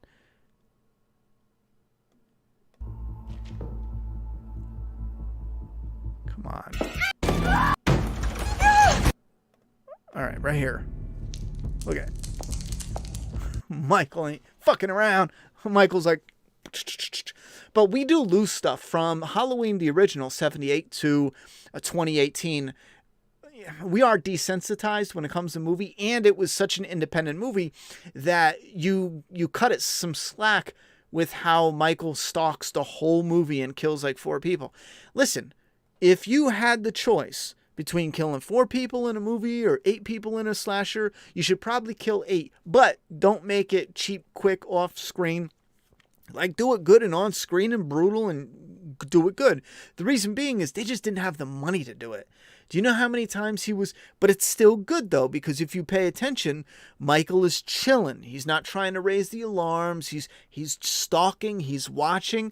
And I think, and I'm going to show this in my review, there's clever stuff that even hardcore fans don't pick up on. Like, for example, people just, assume, like, Michael's just in the car killing the bitch. Now, maybe this is something that everyone's aware of, but I never hear people talk about this. Well, Michael's stalking the girl. She's on the phone. She actually walks by the door where Michael was, and the door's open outside because she's doing laundry. And you can hear the boyfriend over the phone. It's loud. She doesn't have it like all the way up to his. So Michael can hear, we can hear as the audience. She goes by the open door and she says, So walk over here. He says, no, drive over to pick me up. Well, Michael is right there. He's right outside that door. He's just right off to the side. Well, he hears it and he's stalking her. So then he goes and he follows her outside. He's waiting by, I think it's his own car that he came over. And they have this scene where he watches her drop the little kid off. And then we go and we see the door was locked. It's unlocked. And then he kills her in the car. But there's more of that there where it's methodical and it's calculated. Where Michael's like really calculated. But because of the budget, it's a little too boring to be that calculated for all the movies. Anyway, this is like part of the twisted curiosity of Michael. The guy just beat this guy, ripped his teeth out. You're such a Michael fanatic. Like, and this is one thing I love Michael Myers and how it's different than Jason Voorhees. Jason is just kill. Just fucking kill, kill, kill. And people say that about Michael, but there's more. It's more. It's a different type than Jason. There's more calculated thought in with Michael. And I hate when people don't want to admit it, but I think it makes it better. What's happening here? People just, oh, he just dropped teeth and that's it. These people, these podcasters, he doesn't, fully understand what they are, but he knows they're obsessed with Michael and they want to know it. They want to live Michael and the brutality and the horror. They want to live it, know it, see it, breathe it, be a part of it, blah, blah, blah. So he's like, fine, here's some teeth. I knocked this guy's teeth out. Here you go, bitch. It's like some super fucking mind games, but I love it. That was beast. But some people just see that and they think, I just threw some teeth down there because it's cool. It is cool, but there's a little more with Michael. With Jason would just bust in and chop you up.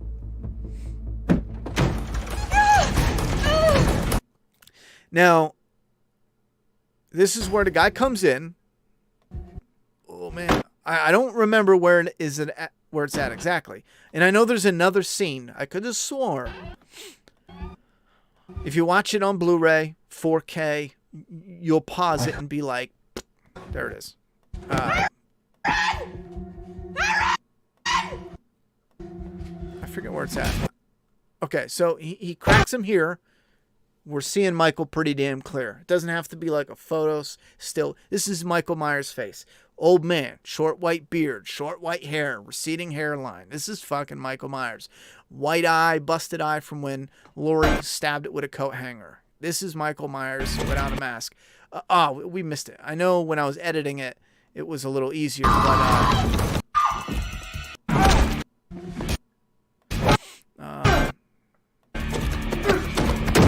yeah, it's going to be shit with this player. But when I have my editor up, you could stop it right on his face. And I'll show you what Michael Myers looks like. Did I take a picture for the video? Yeah, here's Michael. I just want it for this video here, but if you go back and pause it when you're watching it with a high def, you'll see it a little better. Here's Michael fighting the whole time without a mask. Here's Michael's face. This is what Michael Myers looks like. It's no big secret, So when I'm talking on part 2 about, and he's going to show his face like 3 more times doing this fight. When I'm talking about him showing his face in part 2, not only are they teasing it, but it's most likely going to happen to some degree in the way where it connects to part 1. Part 1, Laurie did the face shit. Watch any trailer. They do the face shit, right? And, the next thing that happened in part 1 was Michael had his mask taken off and we saw his face clear as day in part 1 and he put it on. So I think they're going to recopy that to some degree. All right. Last, did we get I thought I missed a chat, but let's close it out. I know at the time Van Helsing was not well rated, but I think it aged well. At least watch it, even if it's something like The Mummy. The Mummy Returns was better. Van Helsing, I might check that out. I don't remember. Do you also incorporate kill counts into your flaws and alls? Yes. I have kill counts in, whatchamacallit? Let me show you. Is it in movies? Flaws and alls. Oh, yeah. Fuck. Wait. Oh, yeah. There we go. It's in movies, and then Friday the 13th. Blah, blah, blah. End stats. So, stuff like this. Now, this is the edited stuff, but we do a kill count, and when I'm doing the video, there's different types of edits depending on what I need, but this is kill count for part 2. And again, my kill count is a bit different. Kill count at the end of every Flaw vs. Awe is going to give you a kill count, but a little more specific. With Dead Meat's kill count, I think it's a totally different kill count, and you get a totally different enjoyment. He recaps it, does like a mini review of what it is, and then he goes over something that, and I love it, but I also don't like the actual kill count part, because he just covers how many people like technically die in that world. You don't have to see it. It could be dead bodies of like, people can run across the screen in post-apocalyptic and there's like 20 bodies on the ground in the background and he counts them. I don't know. So in my kill count, it is only who you see and know actually dies. And we count dreams. Like, for example, like this, you saw him, all these people die on screen. These two, you saw them killed off screen. And that means, you know who they are. And they left, got killed, and you saw their body later. In this one, I think this is the most different, part 5. These are 2 dream kills in the beginning and 1 dream kill at the end. So part 5 has 22 kills altogether, but 3 of them are dream kills. And then you have 1, 2, 3, 4, 5, 6 off-screen kills, and then the rest are on-screen kills. So that's how I break them down.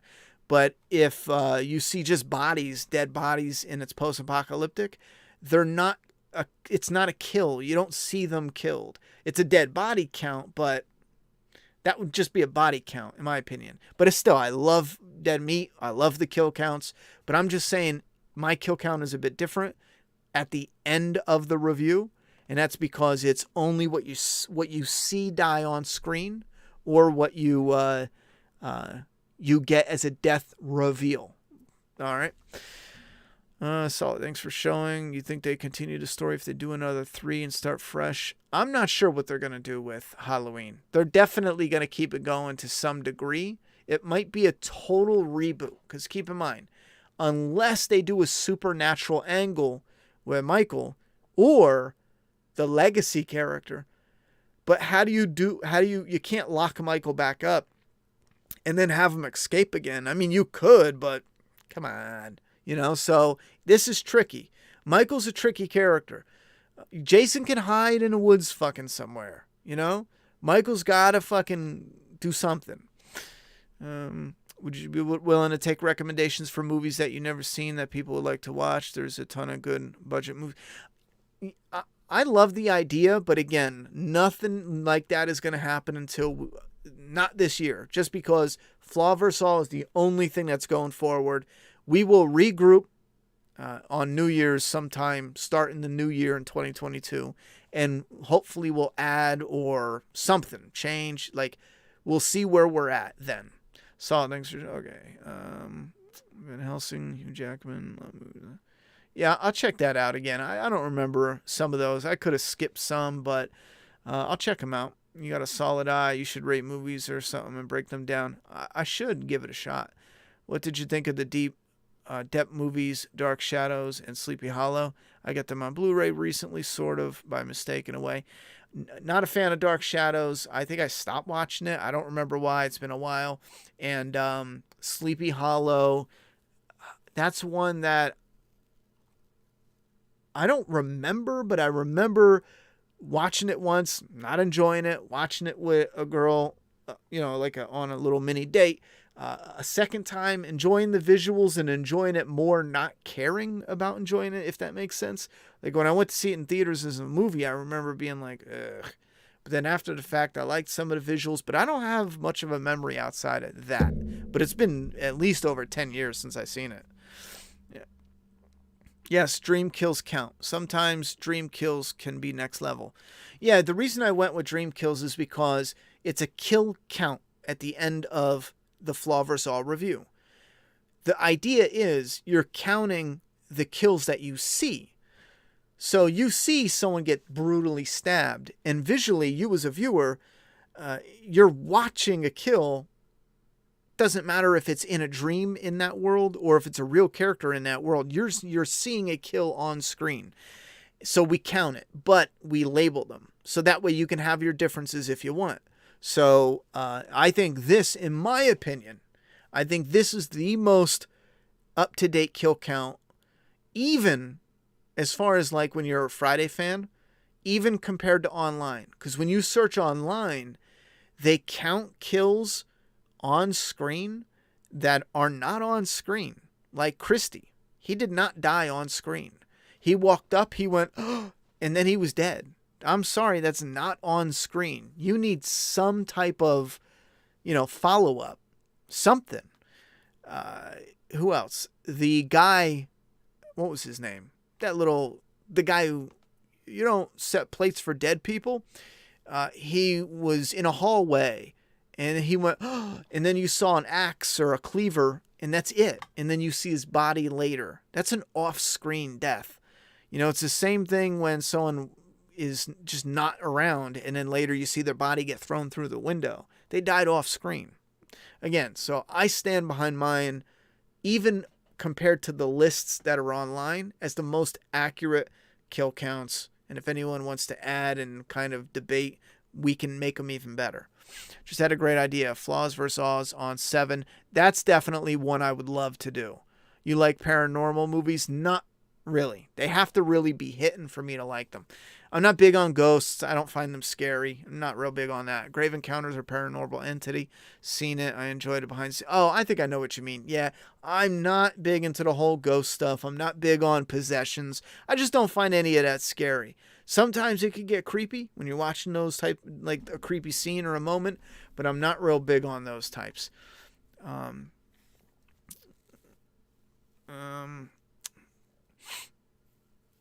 Yeah, I didn't like Sleepy Hollow. At first, it wasn't close enough to the story. Really, Christopher Walken or so. Horseman. It's got a kind of dark shadow. It's got a man too. I see what you're saying.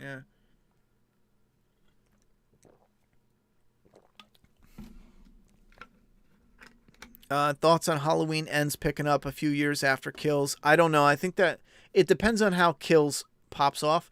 That might mess with the flow. And again, it depends on what's. Like, what do they do with Michael that whole time? And yada. It all depends. I think it should be like, Halloween, fucking, what was it? Halloween Dawn, Halloween Day, Halloween Night. It should be like Night of the Living Dead, Dawn, Day, Night, where it's like one fucking, it could be, 2 days in a row. It doesn't have to be Halloween Day, because the event kicks off on Halloween, around Halloween. It doesn't actually have to, because once it's past midnight, it's not Halloween technically fucking anyway, even if people are still running around in costumes. So Halloween Ends, I would think the momentum should keep going. But again, how are they going to drag that out for, like, once the town takes Michael on and Michael fucks up the town, where do you go from that? Do they call in the army for Halloween Ends? Like, it just doesn't make sense for Halloween kills, the town, and then they take a break, and then they start all over. Oh no, is that Michael again? I don't know. It's tricky. It all depends on how they end it. Out of all the kills, what one are you choosing for yourself? That's fucking grim. I'm not sure what you mean by that, though. What do you mean choosing for myself? Like, how would I want to die? What's my best one? Is that what you mean? But in what? Part 1? Part 4? All of them? I don't know. I do have to shut this down, though.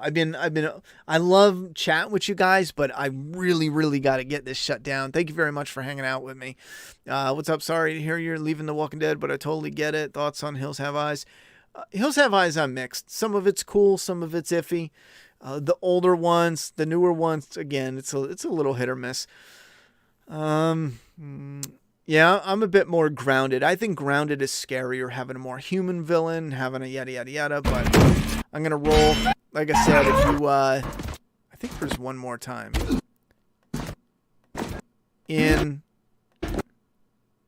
His face is all throughout the Yeah, here's his face more. If you're watching it, now this is a bad rip. If you're watching it on HD or 4K, you'll see his fucking face. Clear as shit. I mean, well, you know, it's clear enough to be like, oh, if you see his face in a blurred kind of nighttime scarred up manner, it's not going to be like, oh my God, that's Michael's face. It's like, no, picture what I just fucking showed you, and then, you know, add some dirt and some sweat and some tears and some yada, yada, yada. Burn marks, whatever he's got going on. Here's the final tally for season 8 finale. This is worse than I expected, but we didn't get a lot of votes. 14 for meh, 9 for like. So we get the meh's bigger. The like and dislike are kind of tie pretty much. Love is, it's better than the hate, but not by much. All right, I might leave that open. Here's someone inside your house. Yeah, that movie sucks. There's someone in your house. Don't even fucking go near that one. That's garbage. Thank you very much for hanging out with me. I will see you guys. It's going to be a while. We're taking a break from streaming. I'm going to be uploading. I will do this. Let me do this. I got an idea. Give me 1 second. I'm going to put a link in the video description and in, where's it at? For the Discord. If you guys want to stay in touch, I got a Discord link. Where the fuck is it? What do I do with it? Oh, here it is. Invites.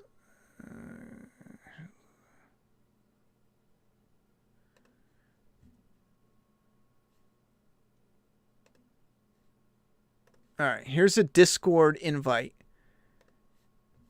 Go ahead and... All right. For those interested, jump onto my Discord. I put it in the chat. I'm going to put it in the video description. Map Discord.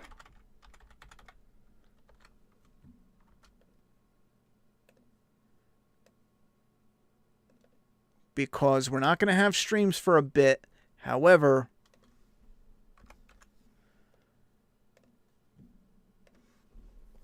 you can stay in touch with the Discord. It's real small right now, so it's easy to keep discussions going. And we'll touch base again after we get a few weeks going of the Flaw vs. Oz. All right? So if you really want to get in touch with me, Discord. Outside of that, it's going to be a little bit for the streams. We're focusing on the Flaw vs. Oz review. All right. I hope I got everything out there, because 3-hour stream. Thank you very much for hanging out with me. This is our